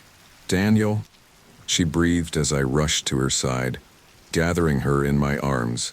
"Sarah?" I choked out, holding her tightly, afraid to let go. "You're okay. You're really okay." She pulled back slightly, her hands cupping my face. "Thanks to you," she said softly. "I remember pieces. You were there, in the dream. You saved us. I shook my head, overwhelmed by emotion. I almost lost you. I almost... The words stuck in my throat as I remembered the witch's ultimatum. The impossible choice I'd nearly been forced to make. Sarah's brow furrowed. Daniel, what is it? What's wrong? I took a deep breath, knowing I had to tell her the truth. We'd been through too much for secrets now. Sarah, in the dream world, the witch, she gave me a choice. Sarah's eyes widened as I recounted the nightmare scenario. My life for everyone, or saving only her at the cost of all the others. Her hand tightened on mine as I spoke, her face a mix of horror and understanding. Oh, Daniel, she whispered when I finished. What an awful choice. But you didn't have to make it, right? We're all here, we're all okay. I nodded, but the weight of what might have been pressed down on me. But what if I had? Sarah, I was torn. I wanted to save you more than anything, but the thought of all those other lives. Sarah's voice was gentle but firm. Listen to me, Daniel. The fact that you struggled with that decision, that you were willing to consider sacrificing yourself to save everyone, that shows who you really are. The good man, the man I fell in love with. Her words were a balm to my troubled soul, but they couldn't entirely erase the guilt and fear. But what if it happens again? I asked, voicing the fear that had been growing since we left Marie's cabin. What if the curse isn't really gone, or something else comes after us? Sarah sat up straighter, a determined look in her eyes. Then we'll face it together. Whatever comes, we're stronger together than apart. You taught me that. I managed a small smile, drawing strength from her resolve. Together, I agreed, pressing a kiss to her forehead. A soft knock at the door interrupted our moment. Marie stood there, her usual enigmatic expression tinged with what might have been respect. I hate to intrude, she said, but we need to talk. All of us. Sarah looked at her curiously. Who are you? This is Marie, I explained. She's the one who helped me break the curse. Marie, this is Sarah. Marie nodded in acknowledgement. A pleasure to meet you properly, Sarah. I'm glad to see you well. Sarah's eyes widened in recognition. You were there too, weren't you? In the dream? I remember your voice. Indeed, Marie replied. But as I said, we have much to discuss. The curse may be broken, but its effects linger. And there are complications. My heart sank at her words. What kind of complications? Marie glanced around the busy hospital corridor. Not here. We need privacy for this conversation. Can you travel? Sarah nodded, already moving to get out of bed. I feel fine. Tired, but fine. Within an hour, after a brief examination by Dr. Chan and a promise to return for a full checkup, we were in Marie's truck, heading back to her cabin in the bayou. The silence in the vehicle was heavy with unasked questions and unspoken fears. As we entered the dimly lit cabin, Marie gestured for us to sit at the large wooden table. She busied herself preparing a tea that filled the air with a spicy, calming aroma. First, she said as she set steaming cups before us, you should know that you did well, Daniel, breaking a curse of that magnitude. It's no small feat. I shook my head. I didn't do it alone. You were the one who... Marie cut me off with a wave of her hand. I provided the means, but the strength came from you. Both of you, she added, nodding to Sarah. Your love, your willingness to sacrifice for each other and for others. That was the key. Sarah leaned forward, her face serious. But it's not over, is it? You said there were complications. Marie sighed, suddenly looking every bit her considerable age. The curse is broken, yes, but curses that powerful. They leave scars. On the world, on the people they touched, and on those who broke them. A chill ran down my spine at her words. What do you mean, scars? Are we in danger? Not exactly, Marie hedged. But you've been touched by powerful magic. It's changed you in ways we may not fully understand yet. Sarah gripped my hand tightly. Changed how? Marie's gaze was intense as she looked at each of us in turn. You may find yourselves more sensitive to the supernatural, more aware of the hidden currents of the world, and there's a chance that beings from the other side may be drawn to you. I felt the blood drain from my face. Are you saying we're going to be haunted? Hunted? Not necessarily, Marie replied, but you need to be prepared. Knowledge is power, especially in dealing with the unseen world. Sarah's voice was steady as she asked, "So what do we do? How do we protect ourselves?" A small smile touched Marie's lips. That, my dears, is where your education begins. If you're willing to learn, I can teach you to navigate this new reality you found yourselves in. I exchanged a look with Sarah, seeing my own mix of fear and determination reflected in her eyes. We'd been through hell together, faced an impossible choice, and come out the other side. Whatever challenges lay ahead, we'd face them side by side. We're willing, I said, speaking for both of us. Teach us. Marie nodded, satisfaction evident in her expression. Good. We'll begin with protection spells, then move on to... A sudden gust of wind extinguished the candles in the cabin, plunging us into darkness. A cold laugh echoed through the room, a laugh I recognized with a jolt of terror. Did you really think it would be that easy? The witch's voice hissed from the shadows. All my dears, we're just getting started. As Marie frantically relit the candles and began chanting in a language I didn't understand, I pulled Sarah close, my mind racing. We had broken the curse, saved the victims, but at what cost? What forces had we unleashed, and were we truly prepared to face them? The witch's laughter faded, but her presence lingered, a promise of challenges to come.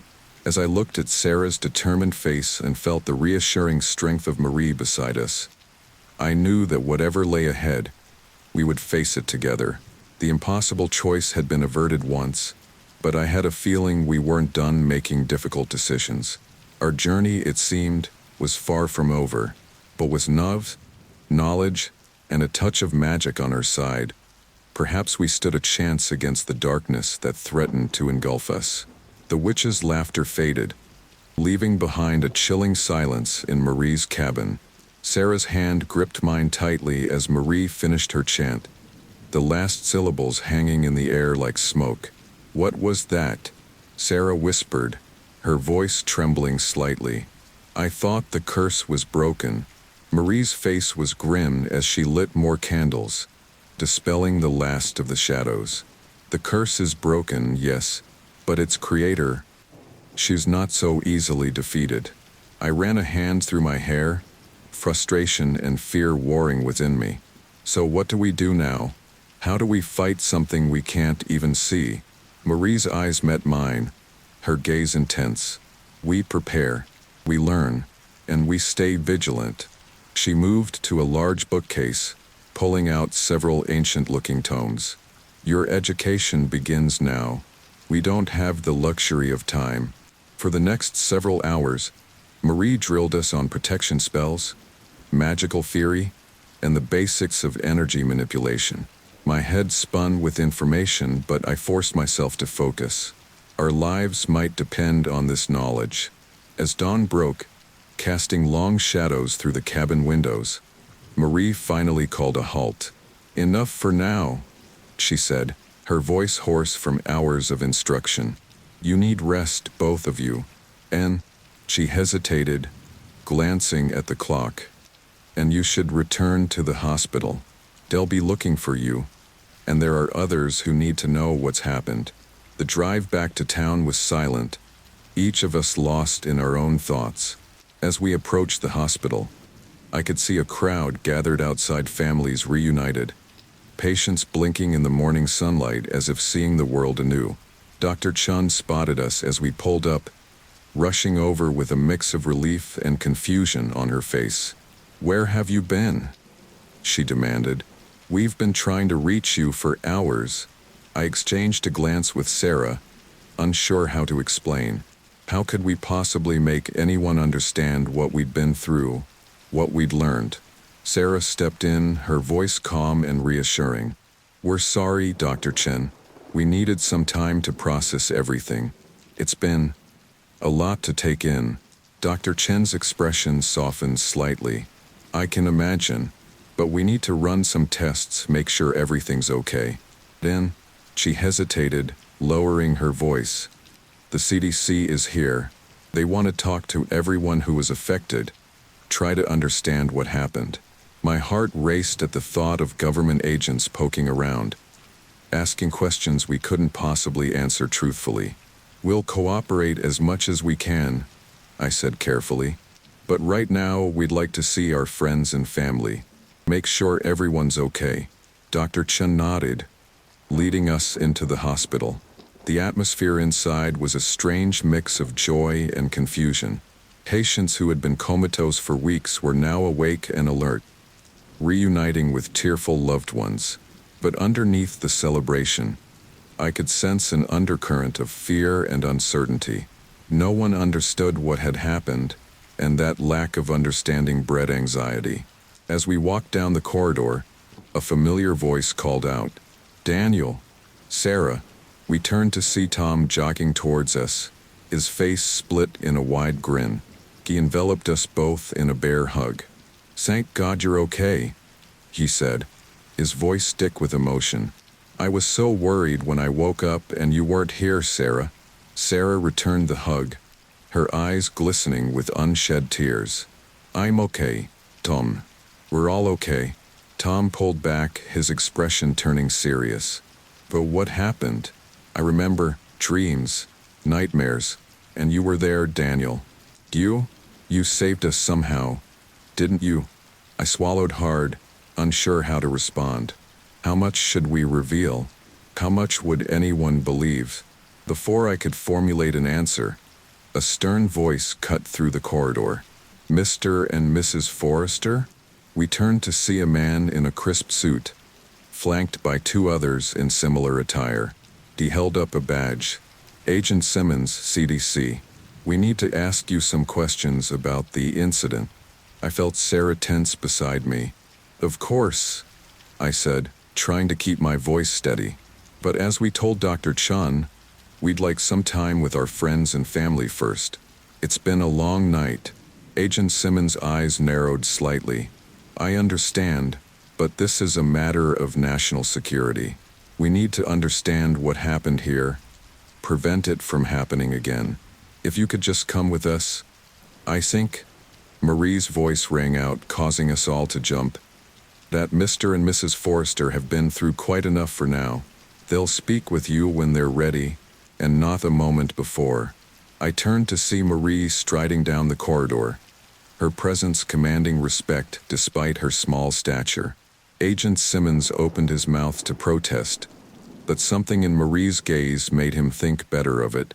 "Very well," he said stiffly, "but we'll need to speak with you soon. All of you," he added, glancing at Tom. As the agents retreated, Tom looked at us in confusion. "Who's this? And what's really going on here?" I sighed, feeling the weight of everything we'd been through, everything we still faced. "It's a long story, Tom, and honestly, I'm not sure you'd believe it if we told you." Sarah squeezed my hand, then turned to Tom with a gentle smile. "Why don't you gather everyone, you, Carol, our families? We'll explain as best we can. But it might be easier if we only have to do it once." Tom nodded slowly, still looking bewildered. "Okay, yeah, I can do that. But Daniel, Sarah, you're okay, right? Really okay?" I managed a small smile. "We're okay, Tom. Different, maybe, but okay." As Tom went to gather the others, Marie pulled us aside. "Remember what I taught you," she said in a low voice. "Protection spells, energy shielding. Use them. The veil between worlds is thin right now, and there may be entities looking to take advantage of the situation. I nodded, feeling the weight of our new reality settling on my shoulders. What about the CDC? The authorities? What do we tell them? Marie's smile was enigmatic. As little as possible. Some truths are too dangerous for those unprepared to hear them. Stick to the facts they can understand. You fell ill, you had strange dreams, you woke up. The rest, she trailed off, her eyes distant. The rest is between us and the shadows.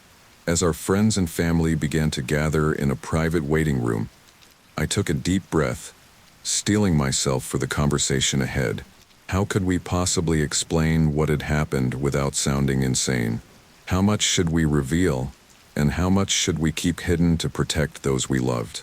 At each of them, Tom and Carol, our parents, siblings, close friends. I realized that our awakening wasn't just physical. We had awakened to a world far vaster and more mysterious than we had ever imagined. The witch's words echoed in my mind. We're just getting started. But as I squeezed Sarah's hand and began to speak, I felt a surge of determination. Whatever challenges lay ahead, whatever dark forces might threaten us, we would face them. We had survived the impossible, broken a centuries-old curse. We had chosen love and sacrifice over fear and selfishness. And in that choice, in that awakening, we had found a strength we never knew we possessed. A strength we would need for the battles to come. Thank you all for coming. I began, my voice steady despite the tumult of emotions within. What we're about to tell you might be hard to believe, but I promise you, it's the truth. It all started with an antique music box. As I spoke, I can see the disbelief, the shock, the fear play across their faces. But underneath it all, I saw something else. Trust. These people knew us, loved us, and even if they couldn't fully understand what we'd been through, they believed in us. That belief, that love, would be our shield against the darkness.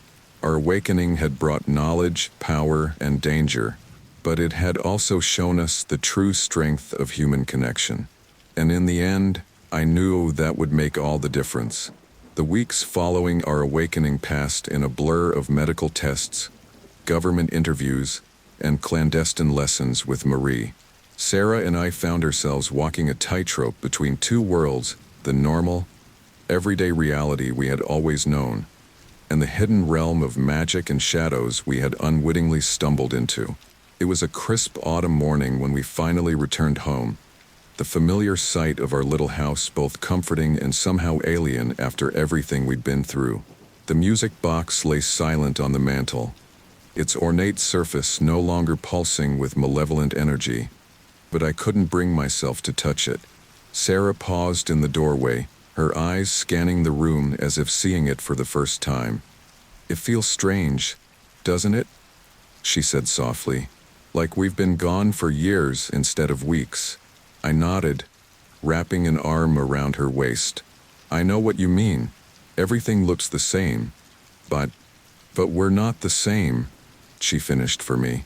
We spent the day cleaning, airing out the musty rooms, trying to reclaim some sense of normalcy. But as night fell, bringing with it long shadows and unfamiliar creaks, the unease we'd both been holding at bay came rushing back. Daniel, Sarah called from the kitchen, her voice tight with tension. Can you come here for a second? I hurried to her side, my heart racing. What is it? What's wrong? She pointed to the window, her hand shaking slightly. Nuck, tell me you see it too.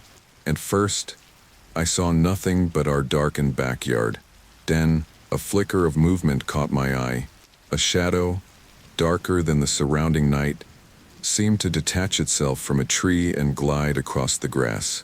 I see it, I whispered, instinctively pulling Sarah closer. What do we do? Sarah took a deep breath, visibly steeling herself.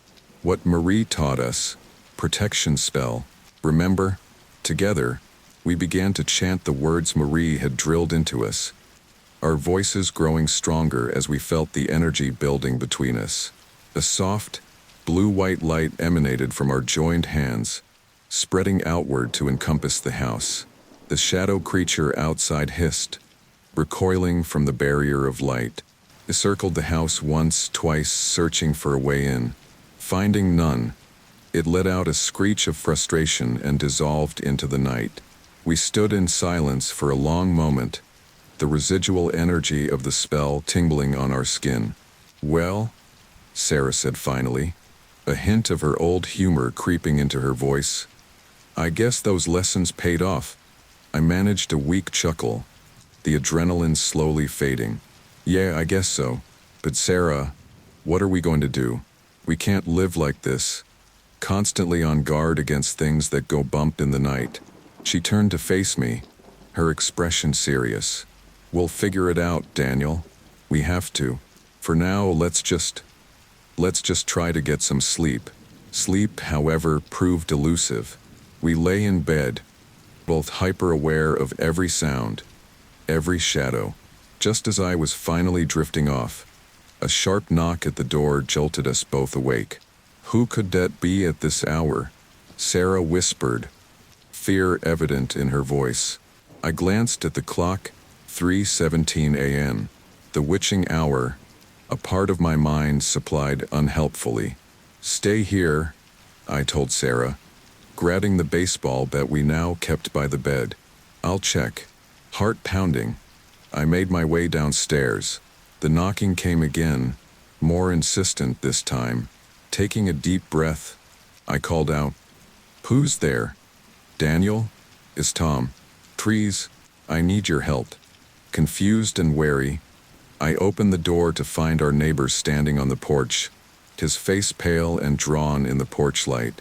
"Tom, what's going on? Are you okay?" He shook his head, his eyes wild. "No, I'm not okay. I'm seeing things, Daniel.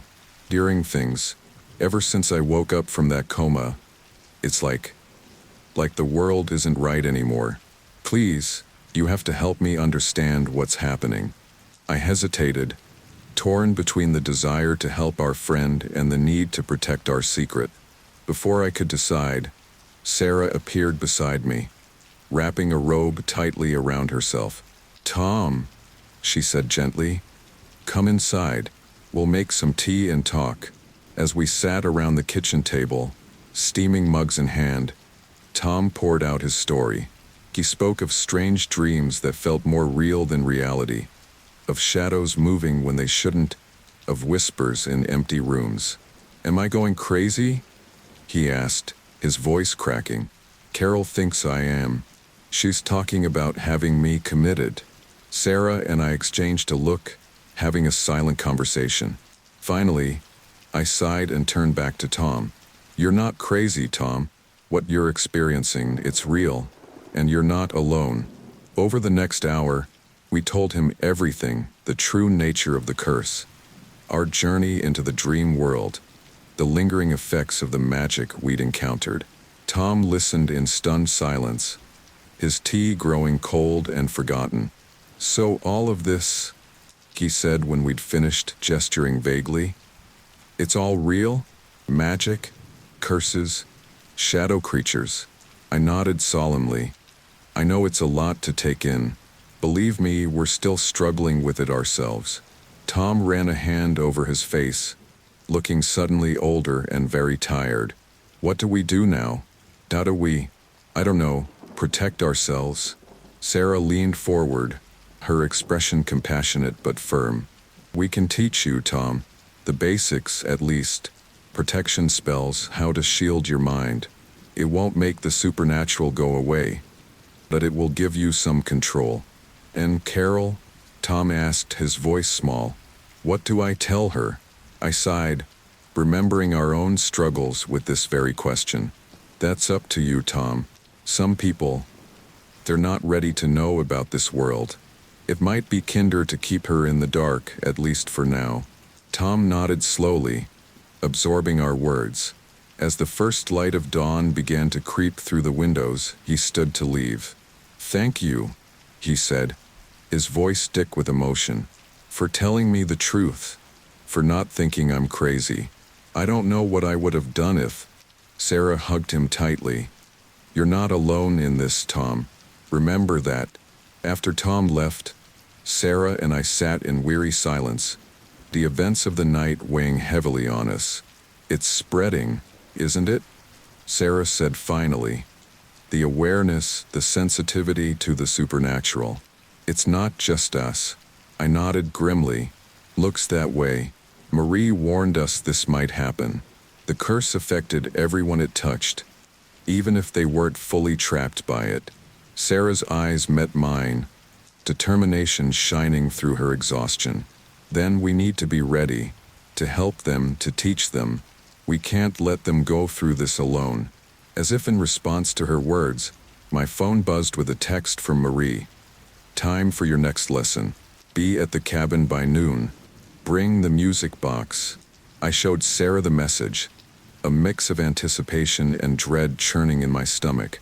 "I guess our education continues," I said wryly. Sarah nodded, a small smile playing at her lips. "I suppose it does. You know, when I married you, I didn't expect battling supernatural forces to be part of the deal." Couldn't help but chuckle. "Nora Funts, Imafreit. You're stuck with me and all this craziness." Her smile widened as she leaned in to kiss me softly. Wouldn't have it any other way. As we prepared to leave from Marie's cabin, gathering supplies and steeling ourselves for whatever new challenges awaited us, I found myself reflecting on how much our lives had changed. The curse of the music box had brought us to the brink of losing everything, but in breaking it, we had gained a new purpose, a new understanding of the world and our place in it. The music box lay silent, its curse broken, but its presence was a constant reminder of the power we had unleashed, the responsibility we now bore. As I carefully wrapped it in a protective cloth, I couldn't shake the feeling that our journey was far from over. Sarah's hand on my shoulder brought me back to the present. "Ready?" she asked, her eyes searching mine. I nodded, drawing strength from her presence. "Ready. Whatever comes next, we face it together." As we drove away, our little house growing smaller in the rearview mirror, I caught a glimpse of movement at the edge of the woods.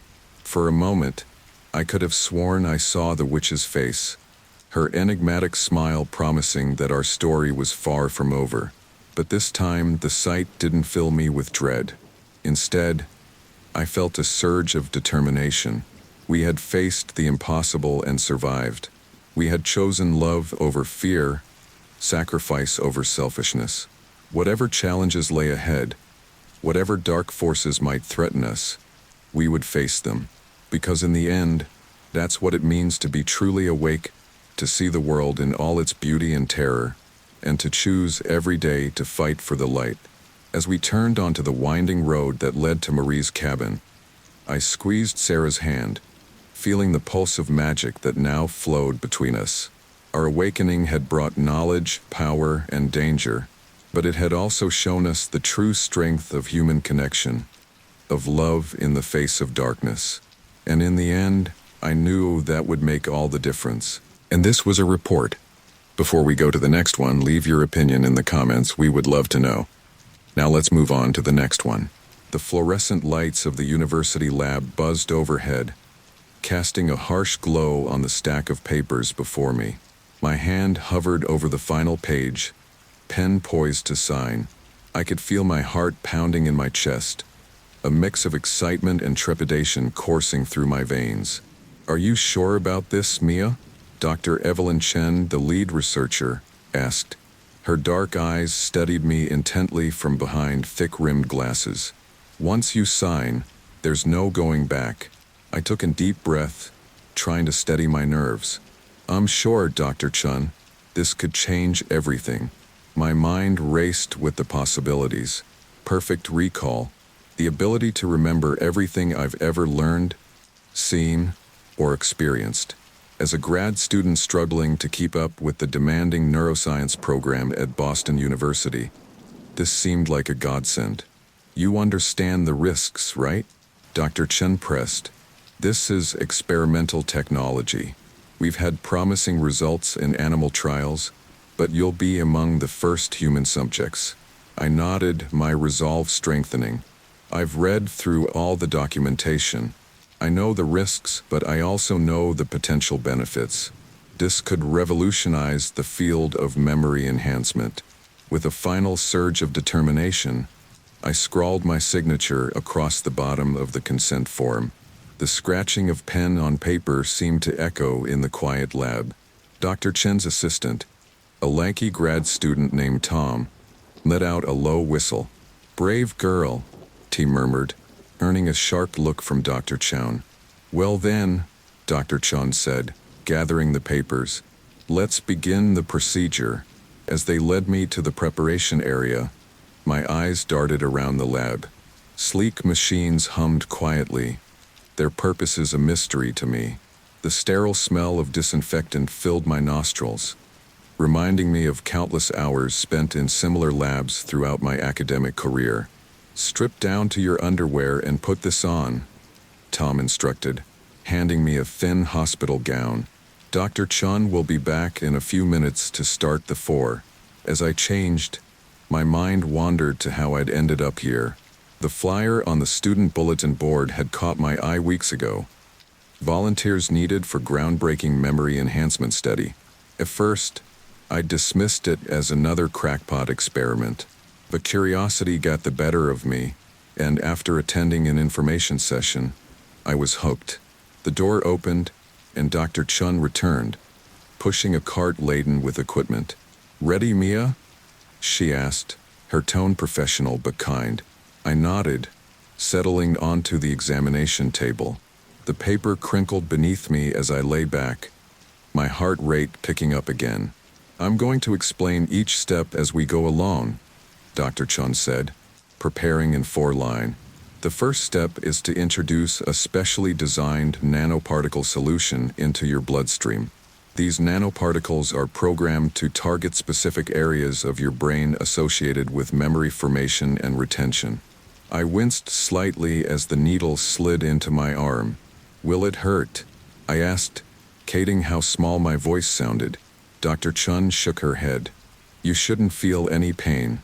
You might experience a slight tingling sensation as the nanoparticles begin to work, but that's normal." As the clear liquid began to flow into my veins, I could almost imagine the microscopic particles racing through my body, ready to rewrite the very fabric of my mind. "Now," Dr. Chun continued, "we're going to use a focused ultrasound device to guide the nanoparticles to the target areas of your brain. This part of the procedure will take about an hour. It's important that you remain as still as possible." A large, dome-shaped machine was positioned over my head. As it hummed to life, I closed my eyes, trying to calm my racing thoughts. "How will I know if it's working?" I asked, my voice barely above a whisper.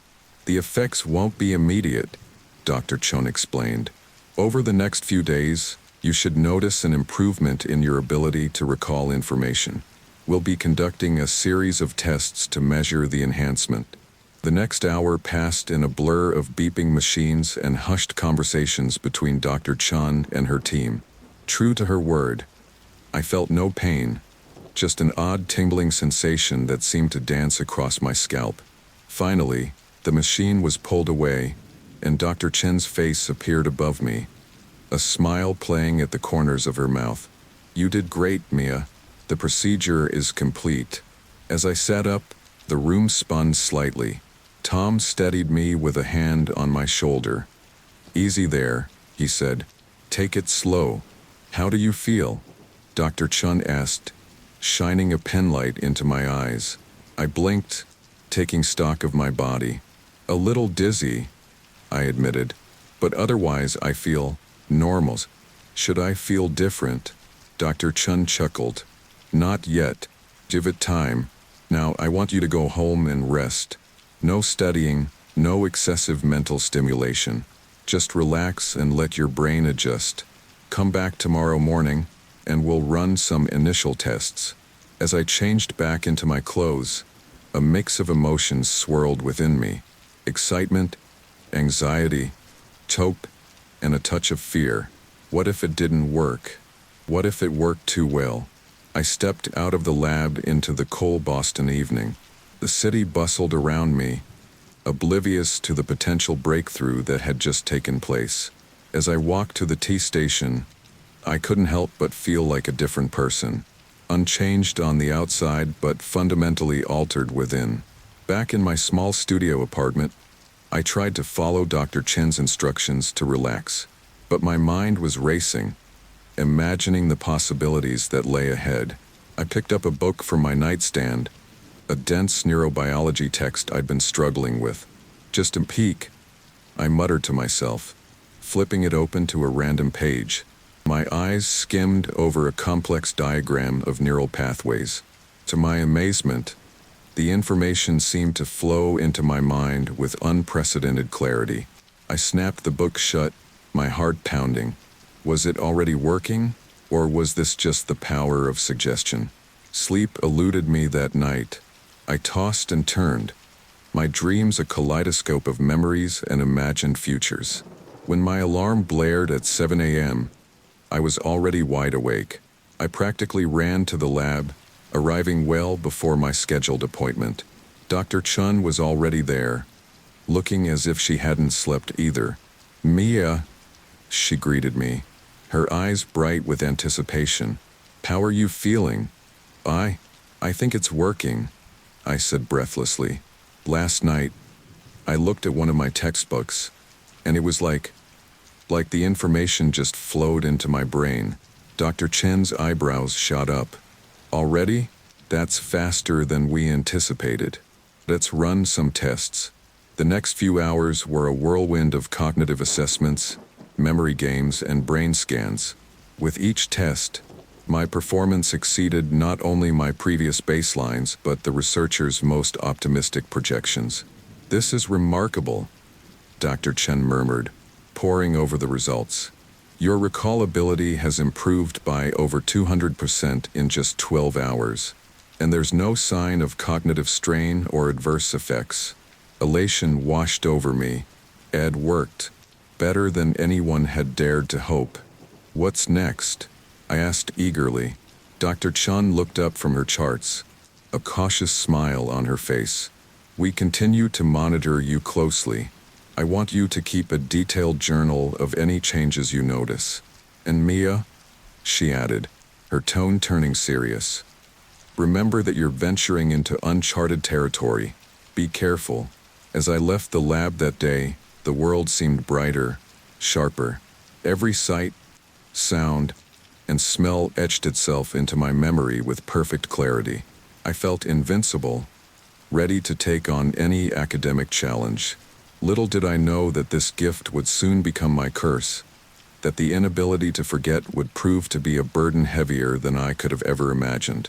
But in that moment, walking across the sunlit campus quad, I was filled with nothing but hope and excitement for the future that lay ahead. The decision I had made, the consent form I had signed, had set me on a path that would change my life forever. For better or for worse, I was about to embark on a journey into the depths of human memory, one from which there would be no return. The lecture hall buzzed with nervous energy as students filed in for the midterm exam. I sat in the front row, a calm island in a sea of anxiety, while my classmates furiously flipped through notes and muttered facts under their breath. I closed my eyes, letting my enhanced mind sift through the vast repository of information I'd accumulated over the past few weeks. "All right, settle down," Professor Harrington's voice boomed across the room. The silver-haired neurobiologist surveyed the class with a mix of amusement and pity. "You have 2 hours. Begin." As soon as the exam papers hit our desks, the frantic scratching of pens filled the air. I took a deep breath and opened my eyes, scanning the questions. A smile tugged at the corners of my mouth. This was going to be easier than I thought. With startling clarity, I recalled every lecture, every diagram, every footnote in the textbook. The answers flowed from my pen effortlessly, each fact perfectly preserved in my mind. I finished in record time, my paper a testament to the miracle of my enhanced memory. As I handed in my exam, Professor Harrington raised an eyebrow. Finished already, Miss Thompson? Either you're very confident or very unprepared. I met his gaze steadily. I'm confident, Professor. Your lectures on synaptic plasticity were particularly enlightening. His eyes widened slightly, no doubt recalling that he'd only briefly touched on that advanced topic in passing. Well, he said, a note of intrigue in his voice. I look forward to reading your answers. The next day, as I strolled into the lab for my weekly checkup with Dr. Chan, I couldn't keep the grin off my face. Someone's in a good mood, Dr. Chin observed, looking up from her computer. I aced my midterm, I announced proudly. And not just aced it. I'm pretty sure I got a perfect score.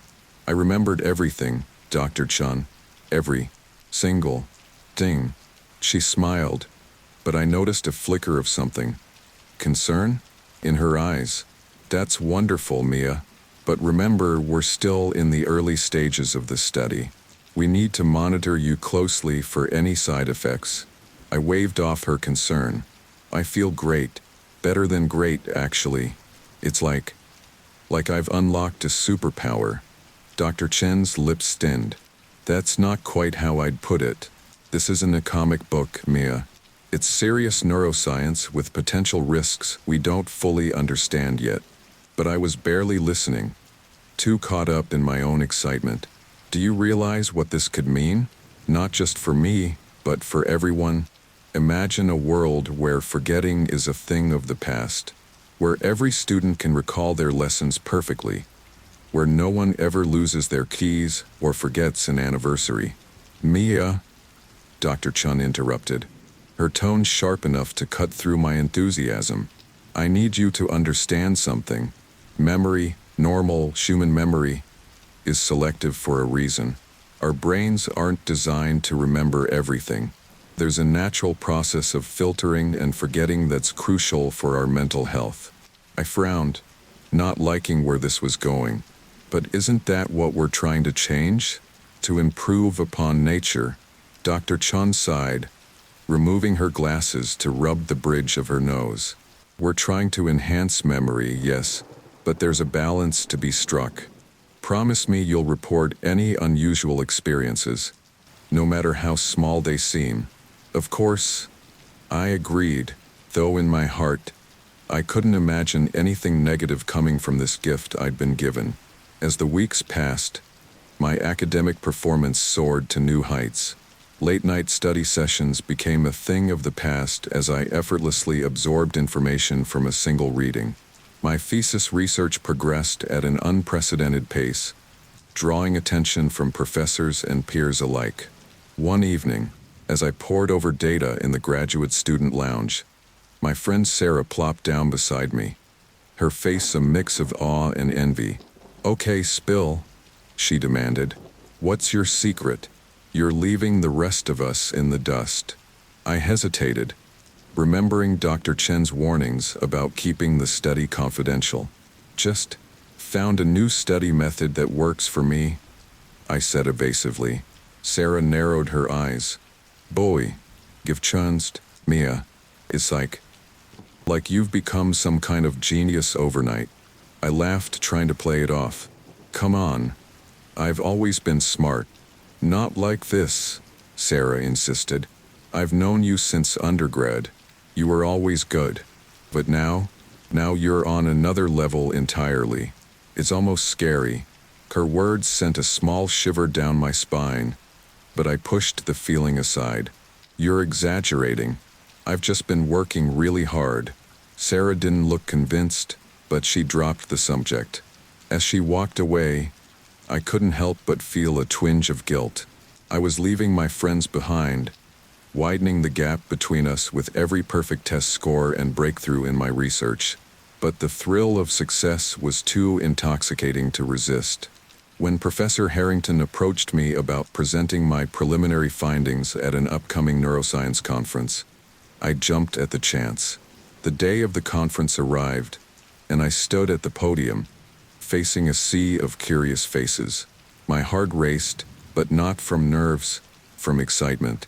"Ladies and gentlemen," I began, my voice steady and confident. "What I'm about to present to you today could revolutionize our understanding of memory formation and retention." As I launched into my presentation, I could see the audience's initial skepticism give way to interest, then to outright amazement. Every question thrown my way was met with a comprehensive, articulate response. It was as if I had the entire body of neuroscientific knowledge at my fingertips, ready to be accessed at a moment's notice. After the presentation, I was swarmed by attendees eager to discuss my research. Among them was Dr. Lionel Reeves, a renowned neuroscientist whose work I had long admired. "Remarkable presentation, Ms. Thompson," he said, his eyes twinkling with curiosity. "Your grasp of the subject matter is, well, I'd say beyond your years, but frankly, it's beyond most seasoned researchers I know." I beamed at the compliment. "Thank you, Dr. Reeves. I'm honored you found it interesting." He leaned in, lowering his voice. "Between you and me, I think you're onto something big here. Have you considered the implications of your research beyond academia? There are some private sector companies that would be very interested in this kind of cognitive enhancement." My heart skipped a beat. I hadn't really thought about it," I admitted. Dr. Reeves pressed a business card into my hand. "Think about it. The potential applications and the potential profits are enormous." As he walked away, I stared at the card, my mind racing with possibilities. Fame, fortune, a chance to change the world. It all seemed within reach. Later that night, as I lay in my hotel bed, sleep eluded me. My mind buzzed with the events of the day, replaying every moment of my triumph with perfect clarity. I could recall every face in the audience, every question asked, every nuance of every conversation. It was exhilarating, and yet, as the night wore on and sleep continued to evade me, a small voice in the back of my mind whispered a warning. Was this constant mental activity normal? Was there such a thing as remembering too much? I pushed the doubts aside. I was on top of the world, unstoppable. This was everything I had ever dreamed of and more. As the first rays of dawn crept through the hotel curtains, I made a decision. I would push forward, taking my research and my enhanced mind to its limits. Little did I know that those limits would be tested sooner and more severely than I could have ever imagined. The thrill of these early days, the intoxicating rush of success, was about to give way to a reality far more complex and dangerous than I had ever considered. But in that moment, basking in the afterglow of my academic triumph, I felt invincible.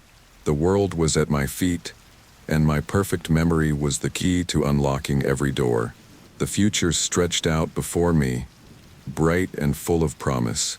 If only I had known then what that future truly held. The aroma of my mother's famous pot roast filled the air as I stepped into my childhood home. It was a smell that had always brought comfort, a reminder of family dinners and simpler times. But tonight, it hit me like a tidal wave, unleashing a flood of memories so vivid and intense that I staggered against the wall. "Mia, are you all right, honey?"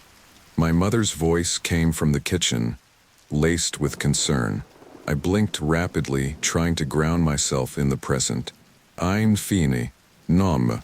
Just a little dizzy." But I wasn't fine. As I made my way to the dining room, every object, every photograph on the wall seemed to scream with significance. The chipped vase on the side table. I suddenly recalled knocking it over when I was 6, the fear of punishment, the tears I'd shed. The family portrait from my high school graduation. I could smell the perfume I'd worn that day, feel the scratch of my polyester gown against my skin. "There's my girl." My father's booming voice snapped me back to the present.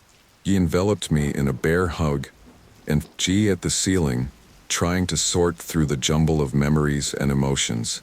For the first time since the procedure, I felt a flicker of fear.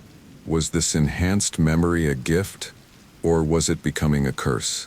Back at my apartment in Boston, I tried to lose myself in my research, hoping that focusing on work would provide some relief. But as I pored over my notes, each fact, each data point, each reference triggered a perfect recollection of when and where I'd learned it. It was like trying to read a book while 1,000 voices shouted different stories in my ears. A knock at the door startled me out of my mental chaos. It was Sarah, my friend from the program.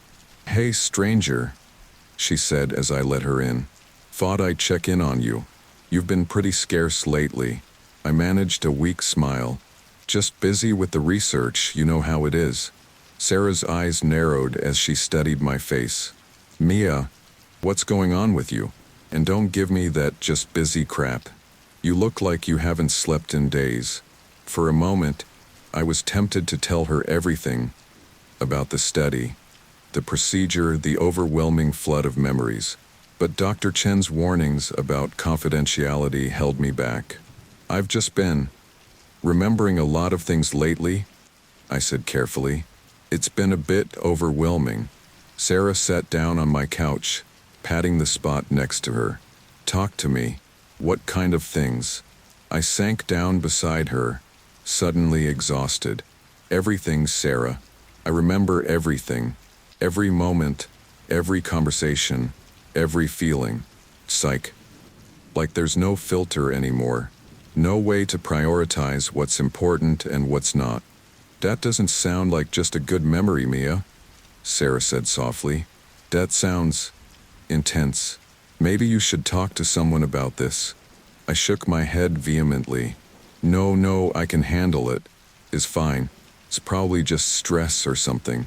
But even as I said the words, another memory hit me. Sarah and I, freshman year, pulling an all-nighter for our first big exam. The smell of stale coffee, the sound of rain against the dorm window, the giddy laughter as delirium set in around 3 a.m. It was so vivid, so real, that for a moment I wasn't sure which was the present, that night or this one. "Mia." Sarah's voice sounded far away.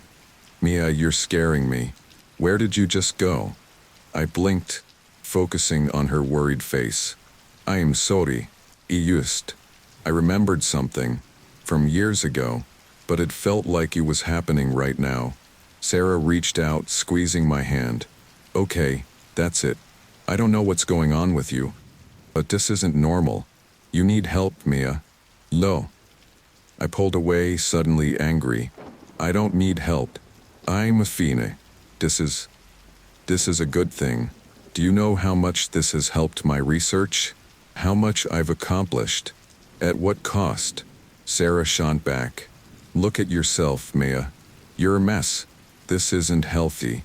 Her words stung, mostly because a part of me knew she was right, but I couldn't admit it. Couldn't face the possibility that my perfect memory might be more of a curse than a blessing. "I think you should go," I said coldly. Sarah stood up, hurt and concern warring in her eyes. "Fina, but please, Mia, think about what I said. Whatever this is, it's changing you, and not for the better." After she left, I sat in the growing darkness of my apartment, my mind a whirlwind of memories and emotions. I thought about calling Dr. Chun, telling her about these intense experiences, but the fear of losing this ability of going back to being ordinary held me back. As night fell, I found myself unable to sleep, tossing and turning as memories played out behind my closed eyelids. Every embarrassing moment, every failure, every harsh word ever spoken to me echoed in my mind with perfect clarity. I got up, pacing my small apartment, trying to outrun my own thoughts. But there was no escape. Every object I looked at, every sound I heard, every smell that wafted through the air triggered another memory, another perfect recollection that demanded my attention. As dawn broke, I stood at my window, watching the city come to life. I felt hollowed out, exhausted, but somehow more alert than ever. The weight of every moment I'd ever lived pressed down on me, threatening to crush me under its immensity. For the first time since the procedure, I allowed myself to wonder, had I made a terrible mistake? Was the ability to remember everything truly a gift? Or was it slowly driving me mad? The shrill ring of my phone cut through my thoughts. It was Dr. Chin. "Mia," she said, her voice tense.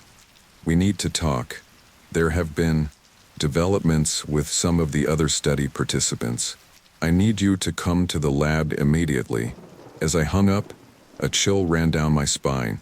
The first cracks in my perfect memory had appeared, and I had a sinking feeling that things were about to get much, much worse. The sterile corridors of the research facility seemed to close in around me as I followed Dr. Chan to her office. The fluorescent lights overhead buzzed incessantly, each flicker triggering a cascade of memories.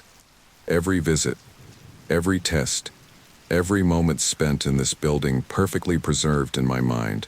"Sit down, Mia," Dr. Chan said, her voice tight with concern.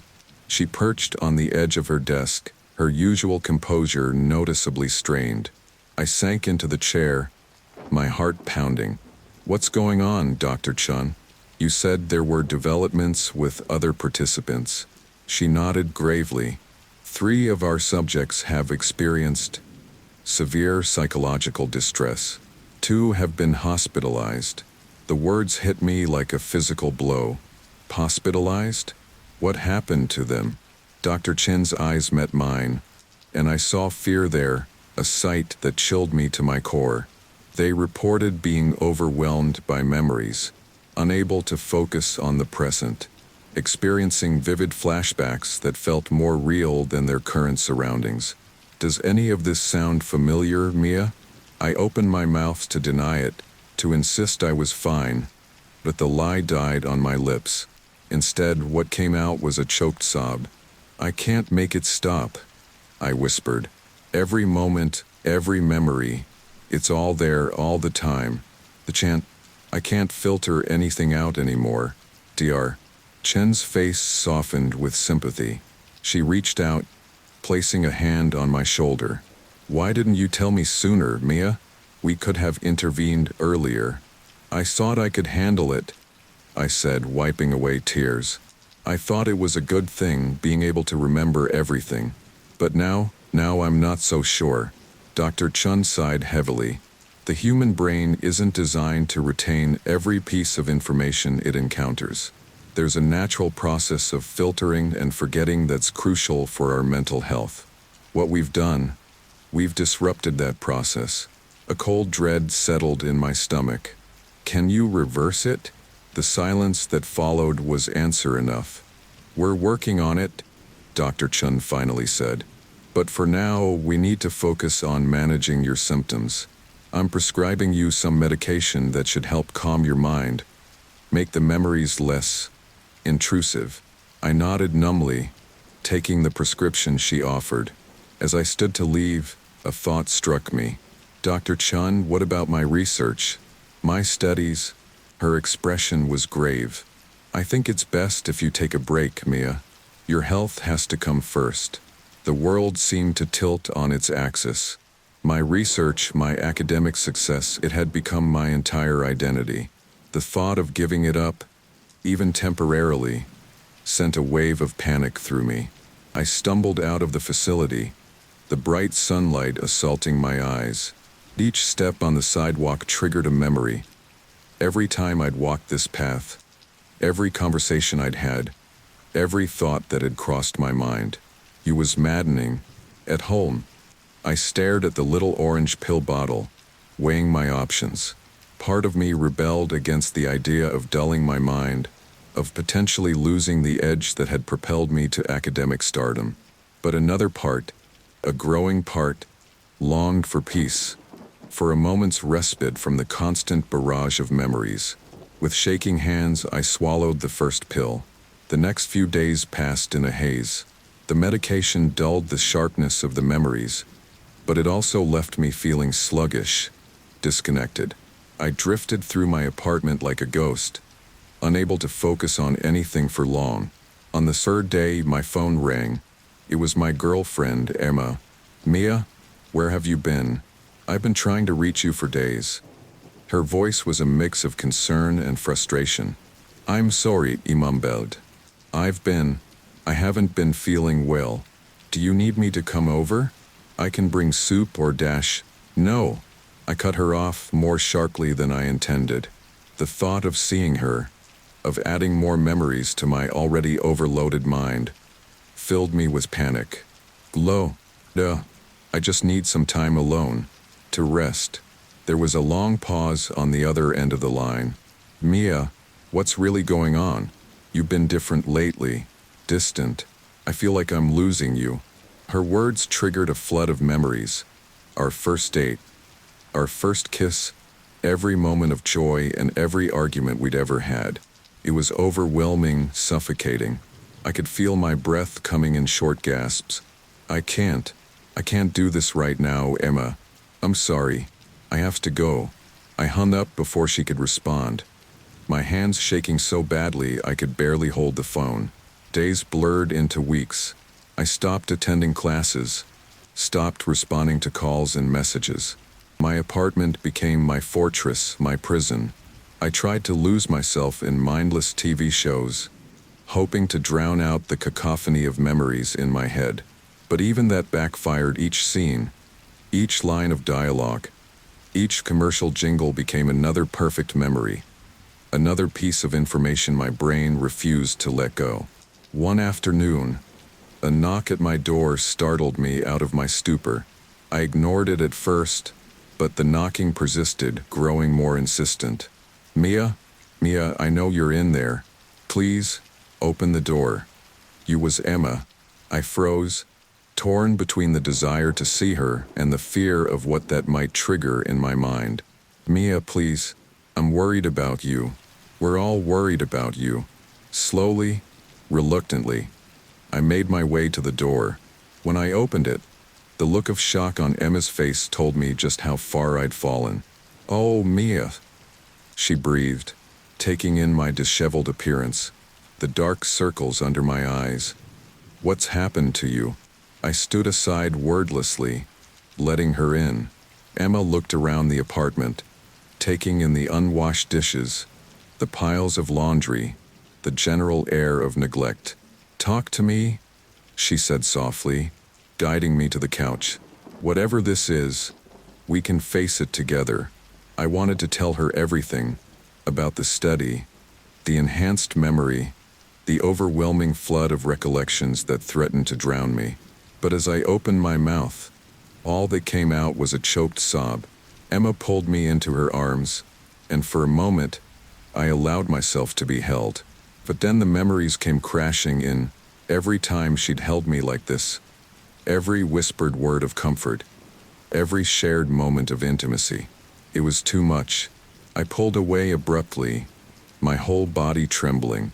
"You need to go," I said, my voice barely above a whisper. "What? Mia? I'm not leaving you like this. You don't understand," I said, my voice rising. I can't do this. I remember everything, Emma, every moment we've ever shared, every word we've ever said to each other. It's all there, all the time, and I can't make it stop." Emma reached for me, but I flinched away. "Mia, you're not making sense. What do you mean you remember everything?" "It was supposed to be a gift," I said, laughing bitterly. "Perfect recall, the ability to remember everything I've ever learned, ever experienced. But it's not a gift, it's a curse. I can't forget anything, Emma. Not the good times, not the bad times, not the most mundane details of every day. It's all there, all the time, and it's driving me insane." Emma's face was a mask of confusion and concern. "Mia, I think you need help. Professional help. This isn't normal." Her words, well-intentioned as they were, cut deep. "Normal? No, I'm not normal anymore. I'll never be normal again. And I can't drag you down with me." "What are you saying?" Emma's voice was small, afraid. I took a deep breath, steeling myself for what I knew I had to do. "I'm saying goodbye, Emma. I can't be with you. I can't be with anyone. Not like this. Tears welled up in Emma's eyes. Mia, please, don't do this. We can get through this together. I love you. Each word was like a dagger to my heart. Each tear on her cheek another perfect, painful memory seared into my mind. I love you too, I whispered. That's why I have to let you go. I watched as Emma's face crumpled, as she gathered her things and walked out the door. The sound of her muffled sobs echoed in the hallway. Another memory I knew I'd never be able to forget. As the door closed behind her, I sank to the floor, my back against the wall. The weight of every memory, every moment, every feeling I'd ever experienced pressed down on me. I could feel myself slipping, falling into an abyss of my own making. In that moment, staring at my reflection in the blank TV screen, I hardly recognized the person looking back at me. Pale, gaunt, with wild eyes and unkempt hair. Was this the price of perfect memory? Had I sacrificed everything, my studies, my relationships, my very sense of self, in pursuit of an ability that was now destroying me? As the sun set outside my window, casting long shadows across my cluttered apartment, I realized with a sinking feeling that this was only the beginning of my downward spiral. The worst I feared was yet to come. The incessant buzzing of my phone pierced through the silence of my apartment. I stared at the screen, watching as the name Mom flashed for the 7th time that day. With a trembling hand, I reached out to silence it, unable to bear the thought of hearing her worried voice again. As the screen went dark, I caught a glimpse of my reflection, sallow-eyed, teal, a ghost of my former self. I barely recognized the person staring back at me. The apartment around me was a reflection of my mental state. Dishes piled high in the sink, takeout containers littering every surface, clothes strewn about haphazardly. I couldn't remember the last time I'd cleaned, or showered, or left the space that had become both my sanctuary and my prison. I shuffled to the window, peering out at the bustling Boston street below. People hurried by, living their lives, creating new memories with each passing moment. The sight filled me with a mixture of longing and dread. No, I muttered to myself, pulling the curtains shut. Can't risk it. Can't make new memories. Can't handle any more. My phone buzzed again, this time with a text. It was Sarah. Mia, please. We're all worried sick. Just let us know you're okay. I typed out a response, deleted it, typed again. Finally, I settled on a simple "I'm fine. Need space." As soon as I hit send, regret washed over me. That message would now be etched into my perfect memory forever. Another moment of pushing away those who cared about me. Another brick in the wall I was building around myself. I sank onto the couch, flipping on the TV in a desperate attempt to drown out my thoughts. A rerun of an old sitcom flickered to life, and for a moment, I allowed myself to be drawn into the familiar plot. But then it hit me. I'd seen this episode before. Suddenly, I was reliving that moment in perfect detail. It had been a rainy Tuesday evening in my sophomore year. Emma had been there, laughing at the jokes, her hand warm in mine. The smell of popcorn had filled the air, and I shut off the TV with a violent jab of the remote. Silence descended once more, broken only by the sound of my ragged breathing. "Stop it," I hissed, pressing my palms against my temples. "Just stop remembering, please." But the memories wouldn't stop. They never stopped. Every object in the room, every scent, every sound triggered a cascade of perfect recollections. The coffee mug on the table reminded me of every cup of coffee I'd ever had. The textbook peeking out from under a pile of laundry brought back every lecture, every study session, every exam I'd ever taken. I stumbled to the bathroom, fumbling for the orange pill bottle Dr. Chun had prescribed. My hands shook as I swallowed 2 pills dry, praying for the numbing effect to kick in quickly. As I waited for the medication to take effect, I caught sight of my reflection in the mirror. The person staring back at me was a stranger, wild-eyed, unkempt, with dark circles under her eyes that spoke of countless sleepless nights. "Who are you?" I whispered to my reflection. "What have you become?" The face in the mirror offered no answers, only a haunted stare that seemed to pierce right through me.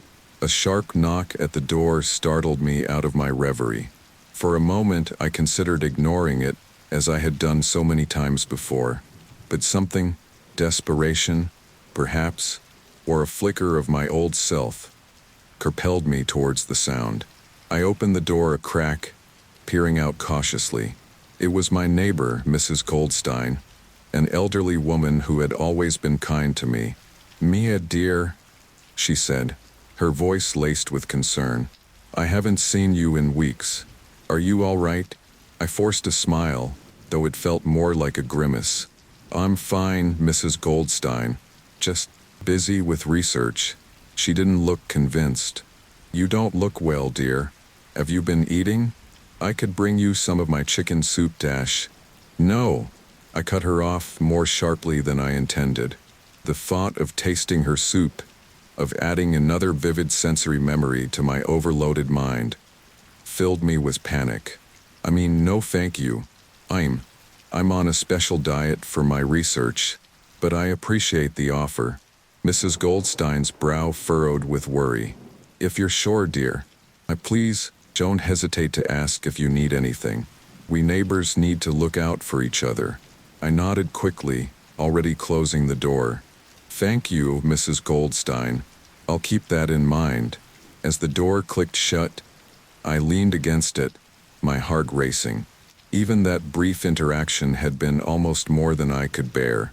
Every detail, the concern in Mrs. Goldstein's eyes, the faint scent of lavender that always surrounded her, the slight tremor in her aged hands, was now etched into my memory with perfect clarity, joining the overwhelming flood of recollections that threatened to drown me. I slid down to the floor, drawing my knees to my chest. The silence of the apartment pressed in around me, broken only by the sound of my ragged breathing. Hours passed, or maybe days' time had become a fluid, unreliable thing in my isolated world. I drifted in and out of consciousness, each waking moment a struggle against the tide of memories that threatened to overwhelm me. A persistent beeping eventually roused me from my stupor. It took me a moment to realize it was coming from my laptop, buried under a pile of papers on my desk. With effort, I dragged myself over to it. It was a video call request from Dr. Chun. My finger hovered over the decline button, but a small voice in the back of my mind, the part of me that still clung to hope, urged me to answer. Dr. Chen's face appeared on the screen, her eyes widening as she took in my appearance. "Mia," she breathed. "Oh, Mia, what's happened to you?" I laughed bitterly, the sound harsh and foreign to my ears. "What's happened?" "You happened, Dr. Chen. Your miracle treatment happened." Her face fell, guilt and concern warring in her expression. "Mia, we never intended for this to happen. We're working around the clock to find a solution, to reverse the effects reverse." I cut her off. "How can you reverse this? How can you make me forget? Do you have any idea what it's like, living like this? Remembering every moment, every detail, every feeling with perfect clarity." Dr. Chun leaned closer to the camera, her voice urgent. "Mia, listen to me. You need to come back to the lab. We can help you manage the symptoms. Work on developing coping mechanisms No," I shouted, surprising myself with the vehemence in my voice. "No more labs, no more tests. I can't make any more memories. I can't handle any more input." "Mia, please," Dr. Chin pleaded. "Isolation isn't the answer. It's only going to make things worse. You need support, you need I slammed the laptop shut, cutting off her words. Thy breathing came in short, sharp gasps as panic clawed at my chest. "No more," I whispered to the empty room. "No more memories. No more people. No more anything. In that moment, I made a decision. I would cut myself off completely. No more interactions, no more stimuli, no more new experiences to add to the overwhelming flood of memories in my mind. With shaking hands, I unplugged my laptop, silenced my phone, and drew the curtains tight against the outside world. I moved through the apartment, turning off lights, unplugging appliances, eliminating any source of sensory input I could. Finally, in the dark and silence of my bedroom, I curled up on the bed, pulling the covers over my head. Here, in this cocoon of isolation, I would be safe. No new memories could reach me here. As I lay in the darkness, I tried to empty my mind, to find some respite from the constant barrage of perfect recollections.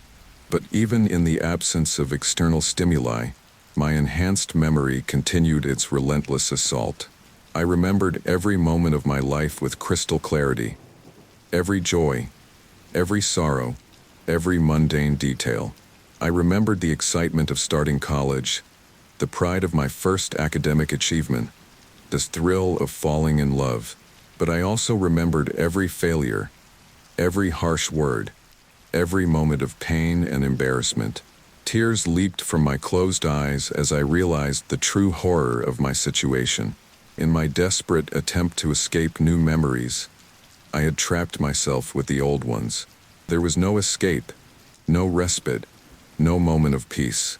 As the hours ticked by in my self-imposed isolation, I began to lose track of where memories ended and reality began.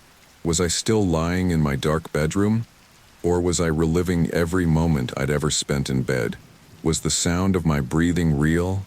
Or was it a perfect recollection of every breath I'd ever taken? In the depths of my isolation, surrounded by the unending flood of memories, I felt myself slipping away.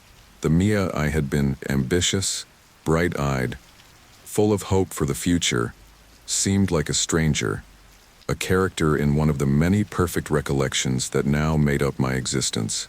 As consciousness faded into a fitful sleep, one thought echoed through my mind. How long could I survive like this, trapped in a prison of my own perfect memories? The incessant buzzing of my phone cut through the silence like a knife, each vibration sending shockwaves through my fragile psyche. I had lost track of how long I'd been curled up in the dark, trying desperately to escape the torrent of memories that flooded my mind. Days, weeks, time had become a meaningless concept in my self-imposed isolation. With trembling hands, I reached for the phone, squinting at the harsh light of the screen. Dozens of missed calls, hundreds of unread messages. The names blurred together: Mom, Dad, Emma, Sarah, Dr. Chun. Each one a reminder of the life I was trying so hard to escape. As I stared at the screen, a new message popped up. It was from Emma. Mia, please. We're all worried sick. If you don't respond, we're coming over. We can't let this go on any longer. Panic surged through me. The thought of seeing them, of adding more memories to my already overloaded mind, was unbearable. With a cry of frustration, I hurled the phone against the wall. The sound of shattering glass filled the room, followed by a deafening silence. No more, I whispered, my voice hoarse from disuse. No more memories, no more people, no more anything. I stumbled to my feet, the room spinning around me. How long had it been since I'd eaten? Since I'd slept properly? The details were lost in the fog of my perfect memory, indistinguishable from 1,000 other moments of hunger and exhaustion. As I made my way to the bathroom, I caught sight of my reflection in the mirror. The person staring back at me was a stranger, wild-eyed, gaunt, with matted hair and sunken cheeks. Was this really me?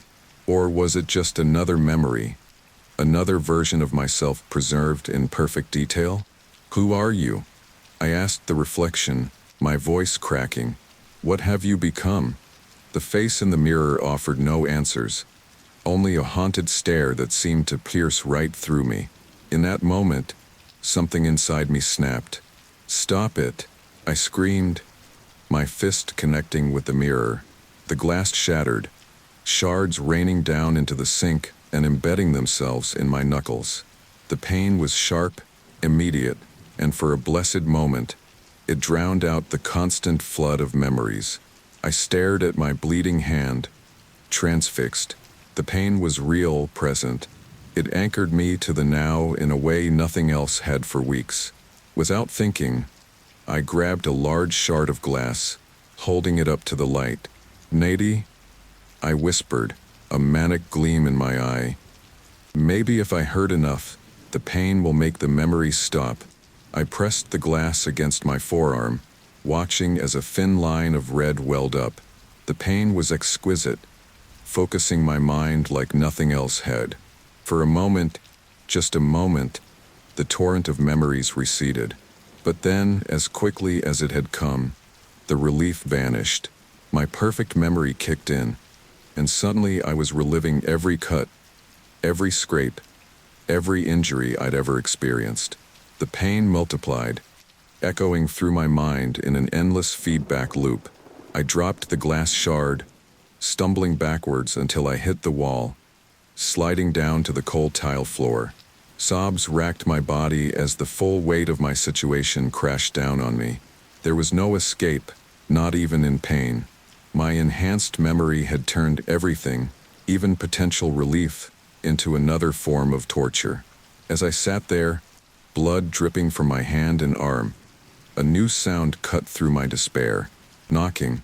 Loud, insistent knocking at my apartment door. "Mia? Mia, are you in there? Is Emma and Sarah? Please, open the door." Their voices, so familiar and yet so distant, triggered another cascade of memories. Every conversation we'd ever had, every laugh, every argument, all of it played out in my mind with perfect clarity. "Go away," I shouted, my voice raw and broken. "Please, just go away." But the knocking continued, growing more frantic. "Mia, we're not leaving until we know you're okay. If you don't open the door, we're calling the police." The threat of more people, more stimuli, more memories, sent me into a panic. I scrambled to my feet, looking wildly around the bathroom for an escape. My eyes landed on the small window above the toilet. Without thinking, I climbed onto the toilet seat, fumbling with the window latch. It was tight, rusted from disuse, but adrenaline gave me strength. With a screech of protesting metal, it finally gave way. Cold night air rushed in, carrying with it the sounds and smells of the city. For a moment I hesitated. Part of me, the part that was still rational, knew that climbing out a fourth-floor window was dangerous, possibly suicidal. But the thought of facing Emma and Sarah, of adding more memories to my already overloaded mind, was even more terrifying.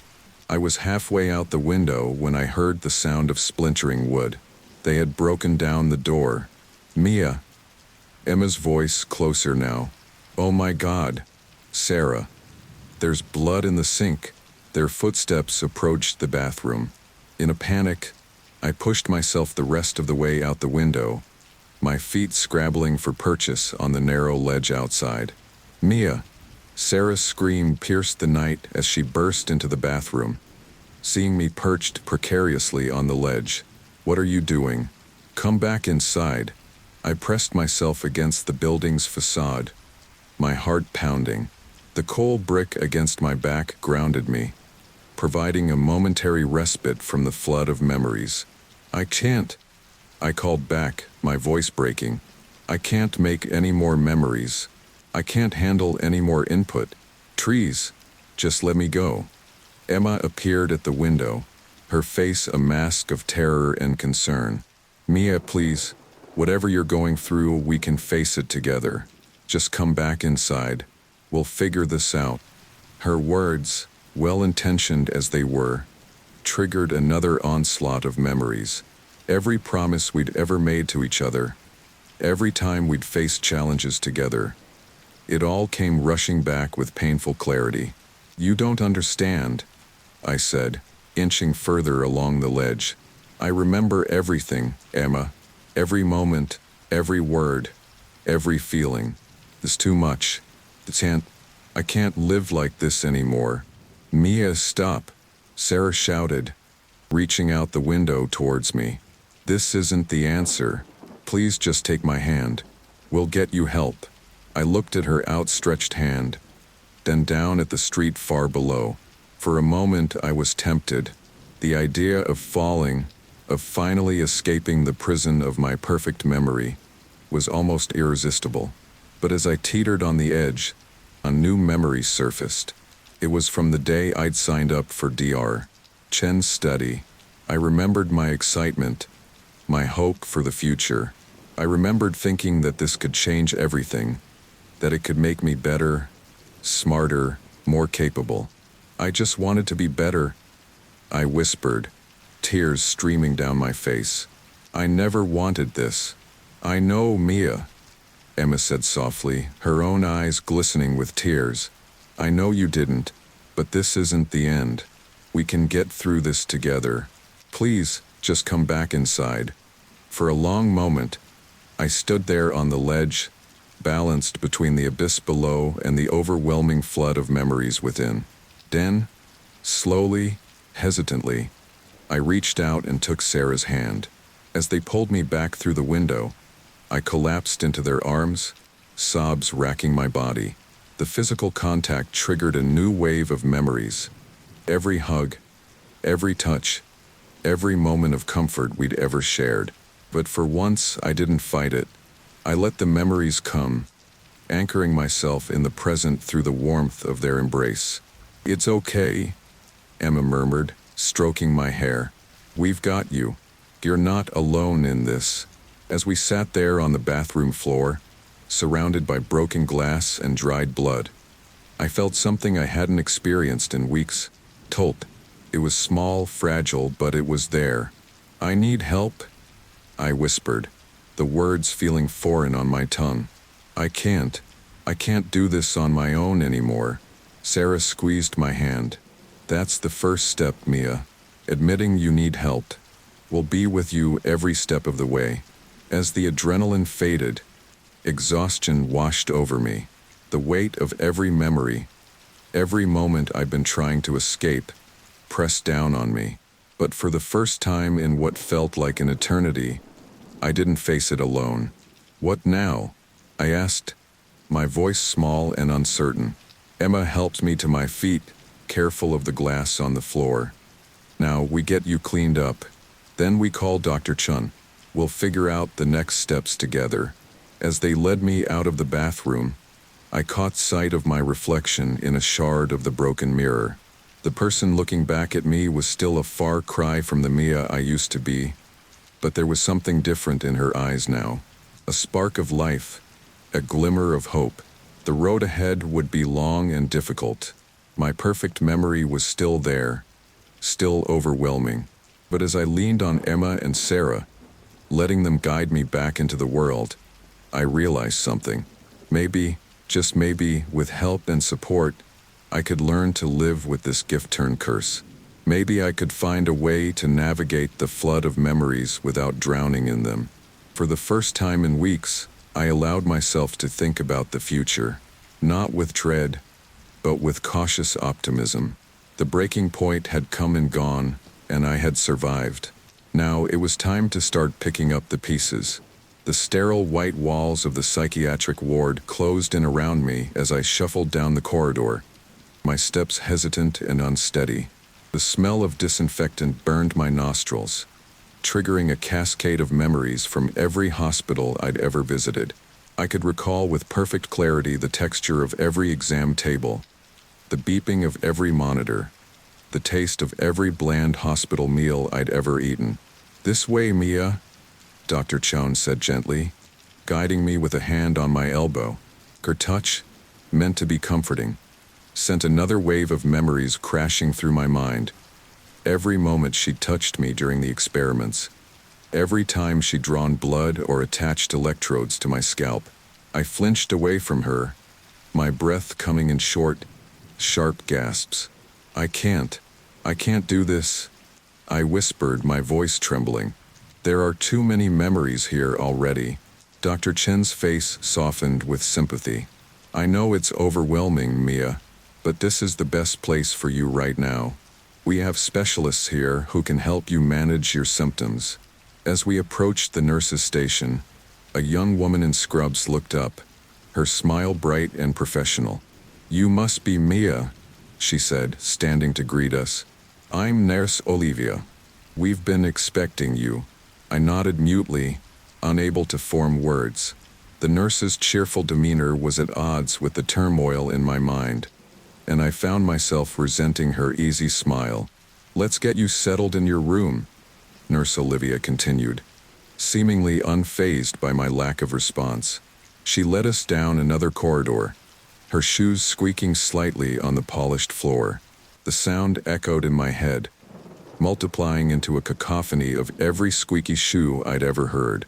The room she showed us to was small and sparse. A single bed, a nightstand, a small desk, and a chair. The walls were a pale blue, presumably meant to be calming. To me, they just looked like the inside of a box I was being trapped in. Here we are, Nurse Olivia said, her voice still cheerful. Why don't you get settled in?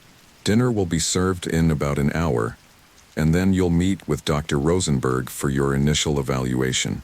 As soon as she left, I sank onto the bed, my legs no longer able to support me. Dr. Chun hovered uncertainly by the door. Mia, she began, her voice hesitant. I know this is difficult, but difficult. I cut her off, a bitter laugh escaping my lips. Difficult doesn't begin to cover it, Dr. Chun. Do you have any idea what it's like in here? I tapped my temple. Every sight, every sound, every smell triggers another perfect memory. I can't escape it. I can't even think straight anymore. Dr. Chun moved to sit beside me on the bed, but I shrank away. She sighed, opting instead for the chair. I'm so sorry, Mia. We never intended for this to happen, but I promise you, we're doing everything we can to find a way to reverse the effects. And looked at her, really looked at her for the first time since my breakdown. The guilt in her eyes was palpable. The lines of stress edged deeply into her face. In that moment, my perfect memory supplied me with an image of her from the day I'd first volunteered for the study, younger, more optimistic, full of excitement about the possibilities of her research. It's not your fault, I said softly, surprising myself with the words. You couldn't have known. A small smile flickered across Dr. Chin's face, but it quickly faded. Thank you for saying that, Mia, but the responsibility is still mine, and I promise you, I won't rest until we find a solution. After Dr. Chin left, I lay back on the bed, staring at the ceiling. The silence of the room was oppressive, leaving too much space for my memories to fill. I could hear the muffled sounds of the ward beyond my door, footsteps, distant voices, the squeak of a cart being wheeled down the corridor. Each sound triggered its own cascade of memories, threatening to overwhelm me. A soft knock at the door startled me out of my reverie. Mia, Nurse Olivia's voice called. It's time for dinner. Would you like to join the others in the common room? Or would you prefer to eat here? The thought of facing other people, of adding more stimuli and potentially more memories to my already overloaded mind, sent a wave of panic through me. Here, I called back, my voice barely above a whisper. I'll eat here. Moments later, Nurse Olivia entered with a tray. The smell of hospital food, bland and slightly overcooked, hit me like a physical force. Suddenly, I was reliving every meal I'd ever eaten in a hospital or cafeteria, tasting each one as if it were happening right now. I must have made a sound of distress, because Nurse Olivia was suddenly at my side, her hand hovering uncertainly near my shoulder. Mia, are you all right? I shook my head, unable to speak. How could I explain that the simple act of smelling food had triggered a sensory overload that threatened to tear my mind apart? Nurse Olivia's voice softened. It's okay if you're not hungry right now. We can try again later. Would you like me to take the tray away? I nodded gratefully, and she removed the offending food. As she turned to leave, she paused at the door. Dr. Rosenberg will be here in about an hour for your evaluation. Try to rest until then. Okay? Rest. The word seemed like a cruel joke. How could I rest when my mind never stopped?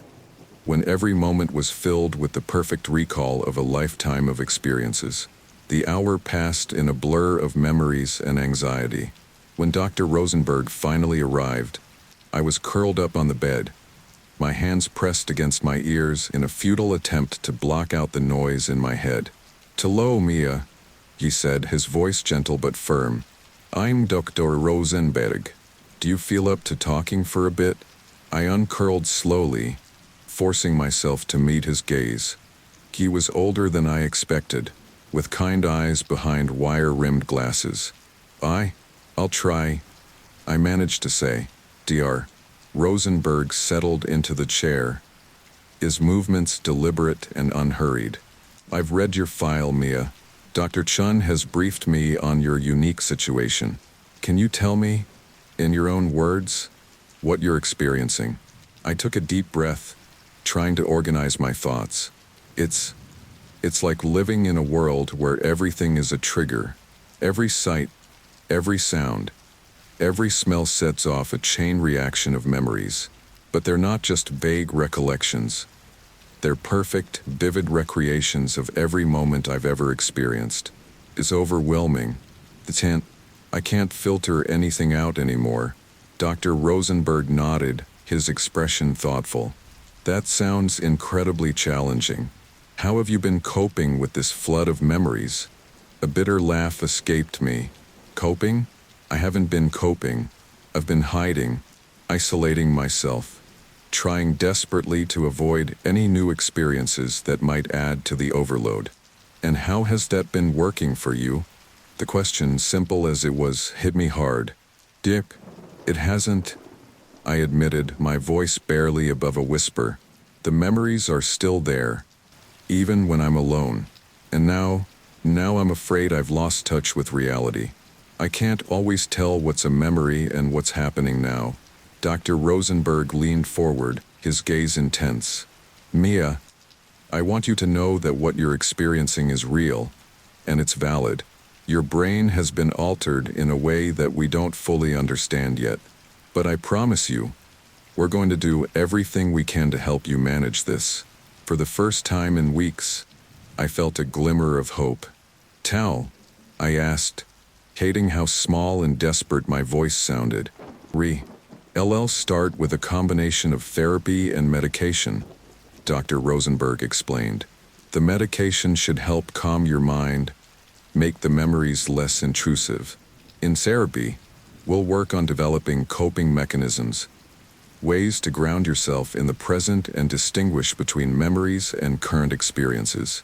As he spoke, I found myself hanging on every word, desperate for any lifeline in the sea of memories I was drowning in. But then, as quickly as it had come, the hope faded. "But what if it doesn't work?" I asked, voicing my deepest fear. "What if I'm stuck like this forever?" Dr. Rosenberg's expression was serious but kind. "Mia, I won't lie to you. Your case is unique, and we can't make any guarantees. But I've seen patients overcome incredible challenges. The brain is remarkably adaptable. With time and effort, I believe you can learn to live with this enhanced memory, to use it as a tool rather than being controlled by it." As our session came to an end, Dr. Rosenberg stood to leave. "Get some rest, Mia. We'll start your treatment plan tomorrow. Remember, you're not alone in this. We're here to help you every step of the way." After he left, I lay back on the bed, staring at the ceiling. The memories still swirled in my mind, a constant barrage of perfect recollections. But for the first time in weeks, they seemed slightly less overwhelming. The knowledge that there was a plan, that people were working to help me, provided a small anchor in the chaos of my mind. As I drifted off into a fitful sleep, I clung to Dr. Rosenberg's words like a lifeline. Maybe, just maybe, there was hope for me yet. The road ahead would be long and difficult, but at least now I had a direction, a goal to work towards. In the sterile confines of the psychiatric ward, surrounded by the echoes of countless memories, I made a silent promise to myself. I would fight this. I would learn to control my enhanced memory, rather than letting it control me. And someday, somehow, I would find my way back to a life worth living. The days in the psychiatric ward blurred together, each one a struggle against the relentless tide of memories that threatened to drown me. The medication Dr. Rosenberg had prescribed dulled the edges of my perfect recall, but it also left me feeling foggy and disconnected. I drifted through the routines of the ward like a ghost, barely engaging with the world around me. It was on a particularly gray Tuesday morning when everything changed. I was sitting in the common room, staring blankly at a puzzle I couldn't bring myself to start, when Nurse Olivia approached me with an unusually bright smile. "Mia," she said, her voice tinged with excitement.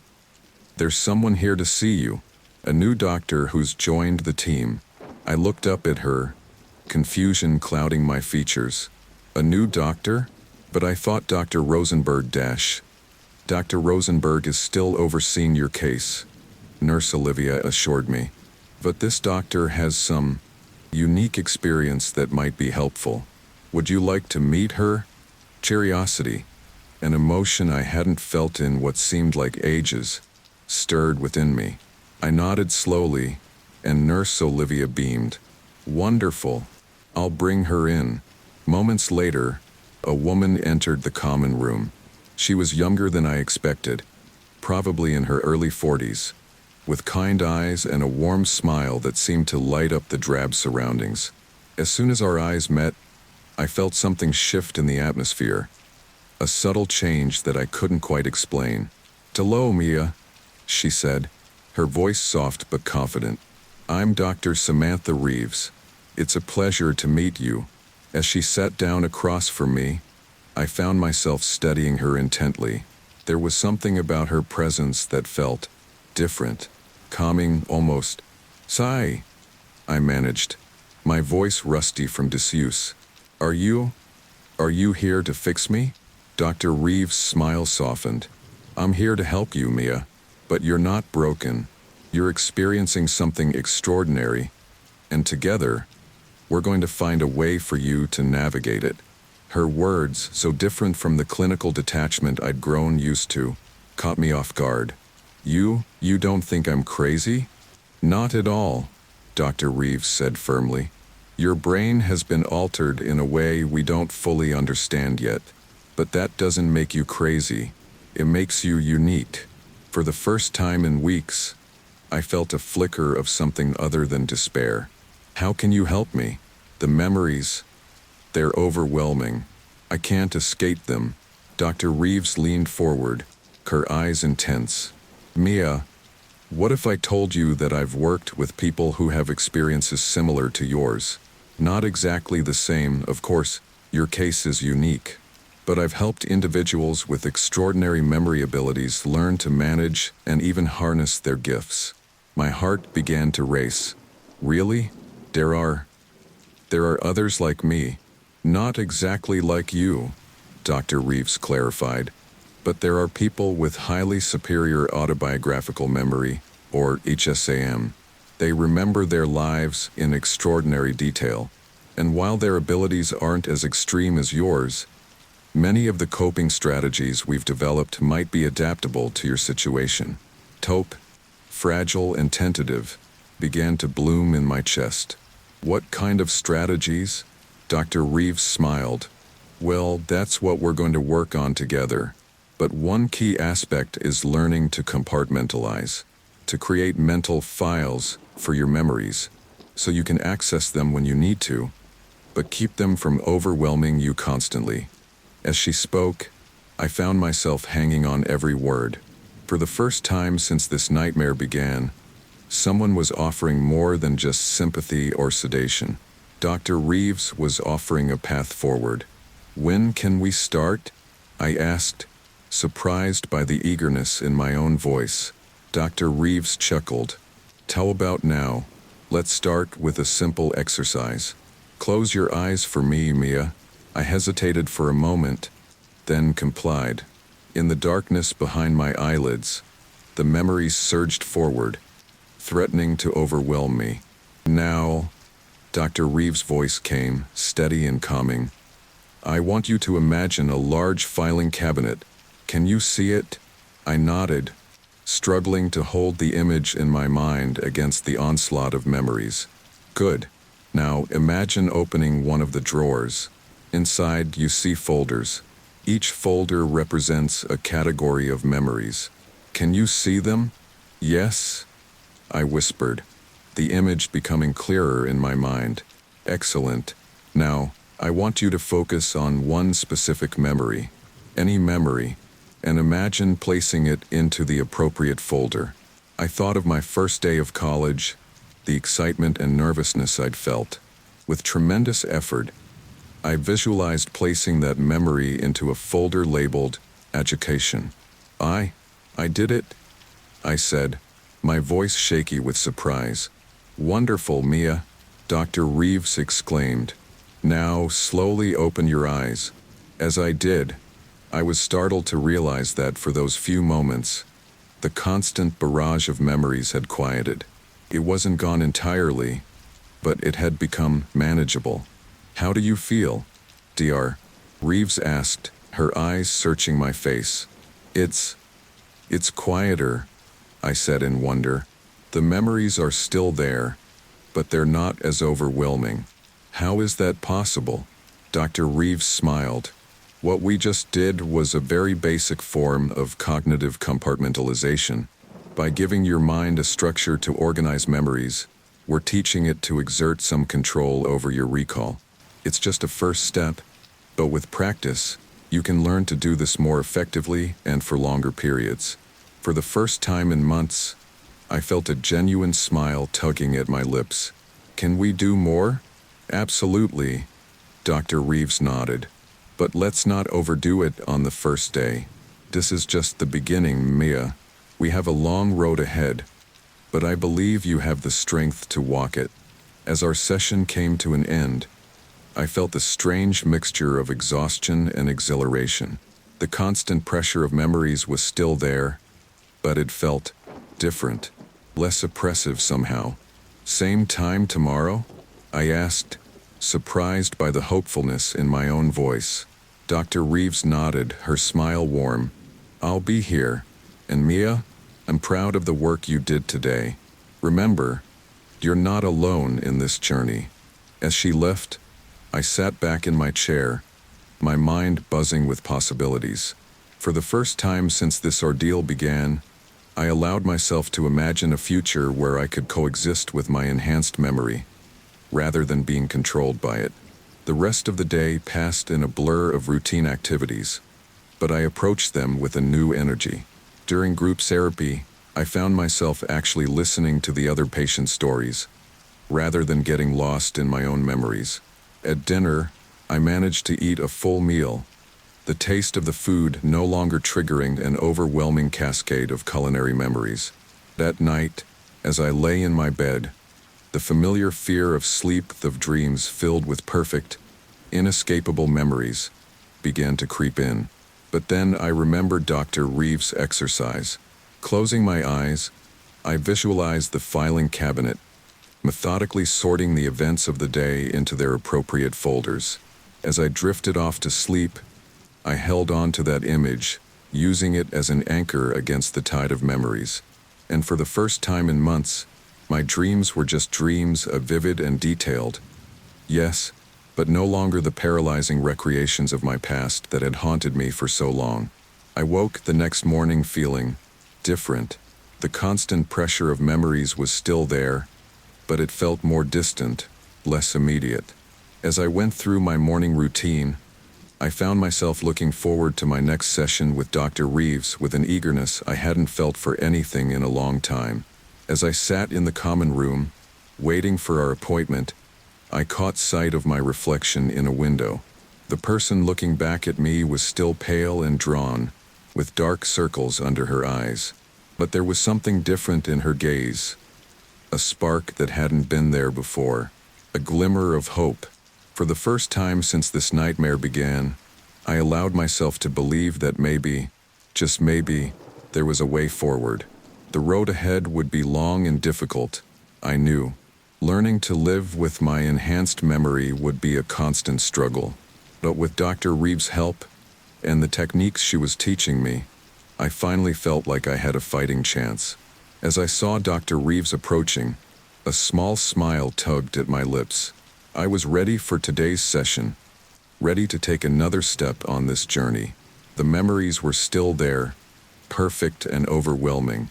But now, finally, I was beginning to see them not just as a curse, but as a challenge to be overcome. The glimmer of hope I'd felt yesterday had grown stronger. It wasn't much, just a tiny flame in the darkness of my mind. But it was there, and I was determined to nurture it, to let it grow until it could light my way back to a life worth living.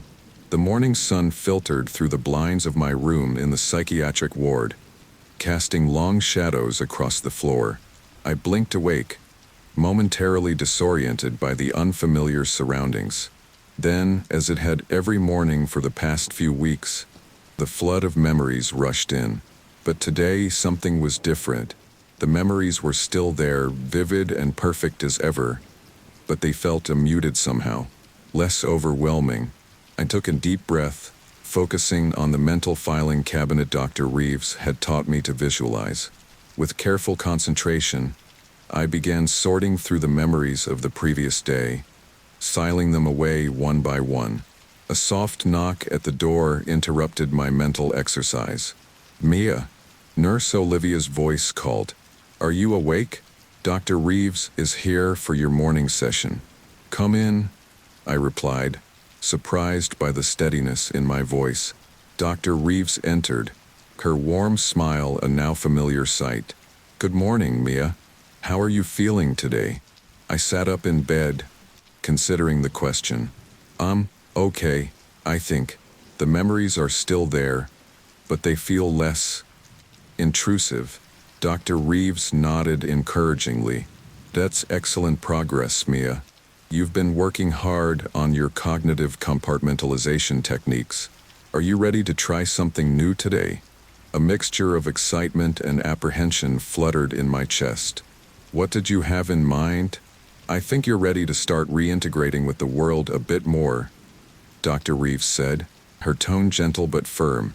"How would you feel about joining the group therapy session this morning?" My heart rate quickened at the thought. I don't know.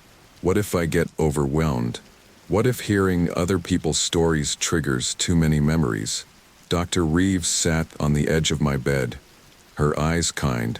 "It's a risk, yes, but it's also an opportunity to practice your coping skills in a controlled environment.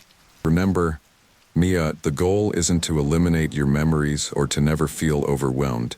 It's to learn how to manage those feelings when they arise." I took a deep breath, weighing her words. Part of me wanted to refuse, to stay in the safety of my room where I could control the stimuli. But another part, a growing part, longed for connection, for a chance to feel human again. "Okay," I said finally, my voice barely above a whisper. "I'll try." Dr. Reeves beamed. "I'm proud of you, Mia. This is a big step. Now, let's go over some strategies you can use if you start to feel overwhelmed during the session." An hour later, I found myself sitting in a circle with 7 other patients, my hands clasped tightly in my lap to hide their trembling. The group leader, a kind-faced woman named Dr. Martinez, smiled encouragingly at me. "We have a new member joining us today," she announced. "Everyone, this is Mia. Mia, would you like to introduce yourself?" All eyes turned to me, and I felt a wave of panic rising. Memories of every introduction I'd ever made, every awkward social situation I'd ever been in, threatened to overwhelm me. But then I remembered Dr. Reeves' advice. I took a deep breath, visualizing my mental filing cabinet. "Hi," I managed. my voice shaky but audible. I'm Mia, and I'm here because I have an enhanced memory that sometimes makes it hard for me to function. Dr. Martinez nodded encouragingly. Thank you for sharing, Mia. Can you tell us a bit more about what that's like for you? I swallowed hard, fighting against the tide of memories. It's like living with a perfect recording of every moment of my life playing constantly in my head. Every sight, sound, smell, it's all there all the time. Can be overwhelming. A man across the circle leaned forward, his eyes wide with interest. That sounds intense. Is it like having a superpower? The question triggered a cascade of memories. The excitement I'd felt when I first realized the extent of my enhanced memory, the pride in my academic achievements, the gradual realization that this gift was becoming a curse. I closed my eyes, focusing on my breathing as I sorted through the memories. It can feel that way sometimes, I said slowly, opening my eyes. But mostly, it feels like drowning in my own mind. The session continued, with other patients sharing their struggles and triumphs. To my surprise, I found myself listening intently, genuinely interested in their stories. Yes, each one triggered memories of my own similar experiences, but I was able to file them away, to stay present in the moment. As the session drew to a close, Dr. Martinez turned to me once more. Mia, how are you feeling after participating today? I paused, taking stock of my emotions. I'm okay, I said, a note of wonder in my voice. There was challenging, but I think it helped to hear that other people struggle too, even if it's not in the same way. Dr. Martinez smiled warmly. That's often the most powerful aspect of group therapy. Thank you for sharing with us today, Mia. As I left the room, I felt a strange mixture of exhaustion and exhilaration. The constant barrage of memories was still there, but I had managed to participate in a social situation without being completely overwhelmed. It was a small victory, but it felt monumental. Dr. Reeves was waiting for me outside. How did it go? She asked, her eyes searching my face. It was intense, I admitted, but I did it. I actually did it. Her smile was radiant. You should be very proud of yourself, Mia. This is significant progress. The rest of the day passed in a blur of therapy sessions and quiet moments of reflection. By the time evening rolled around, I felt drained but oddly accomplished. As I sat in the common room, absently flipping through a magazine, Dr. Reeves approached me once more. Mia, she said, her tone serious, I have a proposition for you. How would you feel about taking a short trip outside the facility tomorrow? My heart leapt into my throat. Outside? I don't know if I'm ready for that. Dr. Reeves sat beside me, her expression gentle but determined. I think you are. It would just be a short walk in the hospital gardens. I'll be with you the entire time. But I believe it's important for you to start reintegrating with the outside world. I closed my eyes, feeling the familiar panic rising. The thought of all the stimuli outside, all the potential triggers for my perfect memory, was terrifying. But then I thought about the progress I'd made, about the techniques I'd learned. Okay, I said finally, opening my eyes to meet Dr. Reeves' gaze. I'll try. The next morning dawned bright and clear. As I stood at the door leading to the hospital gardens, my heart was pounding so hard I was sure Dr. Reeves could hear it. Remember, she said softly, we can come back any time you feel overwhelmed. Just use the techniques we've practiced. Are you ready? I nodded, not trusting my voice. As the door opened, I was hit with a wall of sensory input. The warmth of the sun on my skin, the scent of flowers in the air, the sound of birds chirping in the distance. For a moment, I froze, overwhelmed by the flood of memories each sensation triggered. But then I took a deep breath, visualizing my mental filing cabinet. Slowly, methodically, I began to sort through the memories, filing them away. As I did, the present moment came into sharper focus. "I'm okay," I whispered, more to myself than to Dr. Reeves. "I can do this." We walked slowly through the garden, Dr. Reeves pointing out different flowers and plants. With each step, I felt more grounded in the present, more able to experience the moment without being dragged into the past. As we rounded a corner, I caught sight of a small pond. The sunlight glinted off its surface, creating a dazzling display of light and color. Without thinking, I stopped, mesmerized by the sight. "It's beautiful," I breathed. Dr. Reeves smiled. "Yes, it is. How does it make you feel, Mia?" I considered the question, surprised to find that for once, I wasn't immediately overwhelmed by memories of every body of water I'd ever seen. "Peaceful," I said finally. "It makes me feel peaceful." As we made our way back to the ward, I felt a profound sense of accomplishment. The outside world was still overwhelming, still full of potential triggers for my perfect memory. But I had faced it, had experienced moments of genuine presence and peace. Back in my room, Dr. Reeves turned to me with a serious expression. "Mia, I'm very proud of the progress you've made. I think it's time we started discussing the next steps in your treatment." "Next steps?" I asked, a mixture of hope and apprehension in my voice. Dr. Reeves nodded. "Yes, you've shown remarkable improvement in managing your symptoms here in the controlled environment of the ward. But eventually, we need to work towards reintegrating you into your normal life." The thought sent a shiver of fear through me, but it was tempered by a spark of excitement. For the first time in months, the idea of returning to my life outside the hospital didn't seem entirely impossible. "Do you think I'm ready for that?" I asked hesitantly. "Not yet," Dr. Reeves said honestly, "but I think we can start working towards it. It will be a gradual process with many small steps along the way. But I believe you're on the right path, Mia." As I lay in bed that night, my mind buzzed with the events of the day.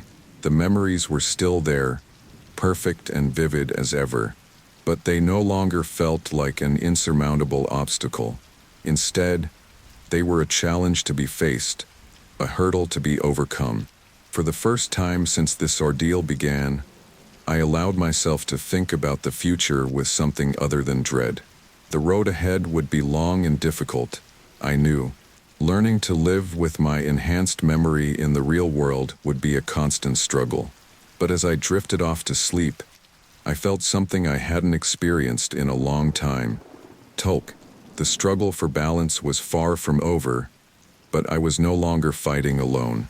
With each small victory, each moment of peace amidst the chaos of my mind, I was reclaiming my life, one memory at a time.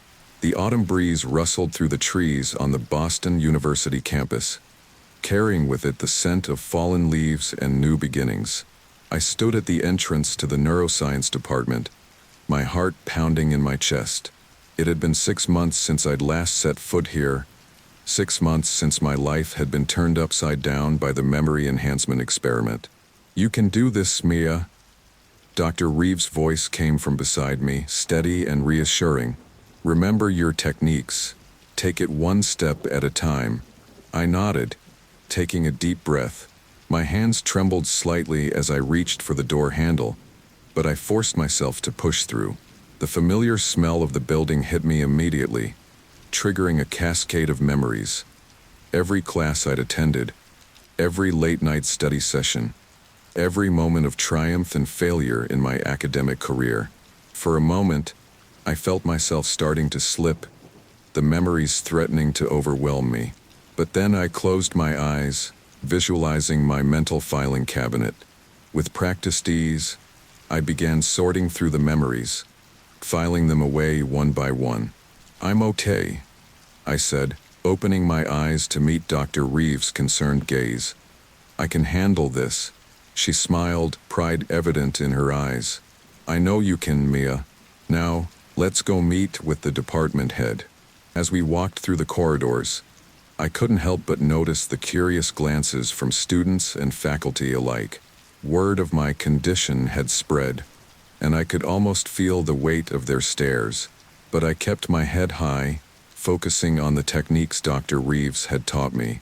Professor Harrington was waiting for us in his office, his face a mixture of concern and curiosity. "Mia," he said, rising to greet us, "it's good to see you back on your feet. How are you feeling?" The question, simple as it was, carried the weight of months of struggle and recovery. I took a moment to consider my answer, determined to be honest. "I'm managing, Professor. It's still challenging, but I'm learning to cope with my enhanced memory." He nodded, gesturing for us to sit. "I've been following your case with great interest, Mia. Dr. Chun has kept me updated on your progress. I must say, I'm impressed by your resilience." "Thank you, sir," I said, a small spark of pride igniting in my chest. "It hasn't been easy, but I'm determined to continue my research. That's why I'm here today." Professor Harrington leaned forward, his eyes intense. "Yes, Dr. Reeves mentioned you wanted to discuss returning to your studies. Are you sure you're ready for that?" I felt Dr. Reeves' hand on my arm, a silent show of support. Taking a deep breath, I met Professor Harrington's gaze. "I am, sir. In fact, I believe my experience gives me a unique perspective on memory and cognition. I want to redirect my research to focus on the effects of enhanced memory on the human mind." For a long moment, Professor Harrington was silent, his brow furrowed in thought. Then, slowly, a smile spread across his face. That's actually brilliant, Mia. Your first-hand experience could provide invaluable insights into this field of study." Relief washed over me, and I felt some of the tension leave my body. "Thank you, Professor. I've been working on a preliminary research proposal. With your permission, I'd like to present it to the department for consideration." "Of course," he nodded enthusiastically. "We'll set up a presentation for next week." "But Mia," his tone turned serious, "I need to know that you can handle the pressures of academic life. Your health has to come first." "I understand, sir," I said, my voice steady. "Dr. Reeves and I have been working on strategies to manage my condition in various environments. I'm prepared to take on this challenge." As we left Professor Harrington's office, I felt a mixture of excitement and apprehension. The prospect of returning to my research, of using my experience to potentially help others, filled me with a sense of purpose I hadn't felt in months. "How are you feeling?" Dr. Reeves asked as we made our way out of the building.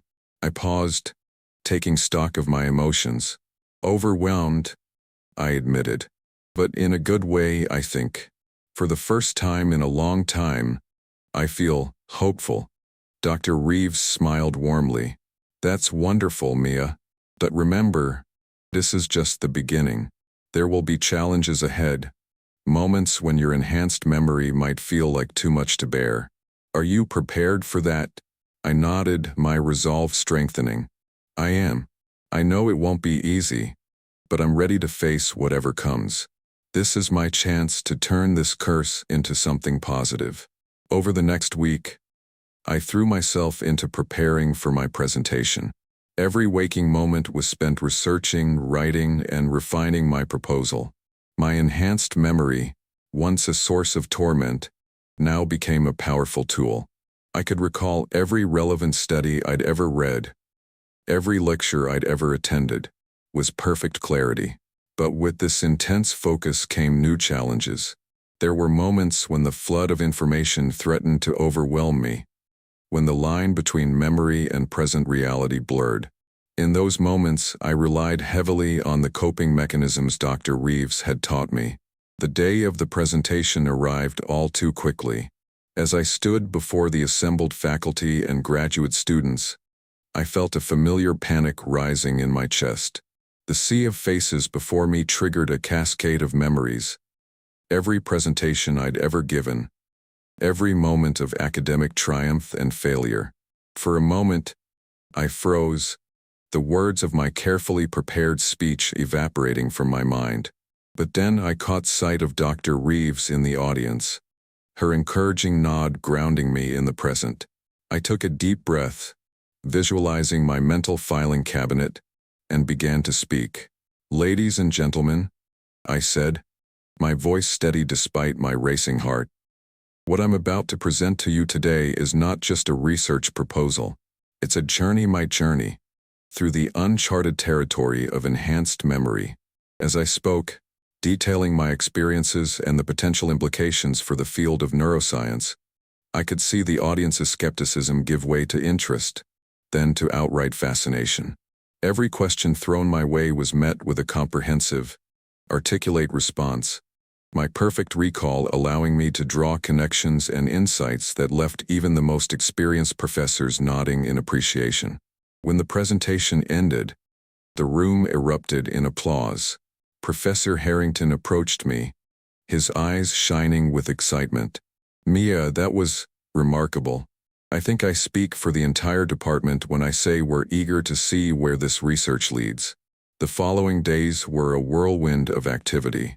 My proposal was approved, and I found myself diving headfirst back into academic life. At this time, things were different. My enhanced memory, once a burden, had become my greatest asset in my research. Yet the challenges remained. There were days when the constant influx of new information, combined with my perfect recall of every past experience, left me feeling overwhelmed and disoriented. On those days, I leaned heavily on the support system I'd built, Dr. Reeves, my family, and the few close friends who had stuck by me through my ordeal. One evening, as I sat in my small campus apartment, poring over data from my latest experiment, a knock at the door startled me from my concentration. It was Emma, my ex-girlfriend, whom I hadn't seen since my breakdown months ago.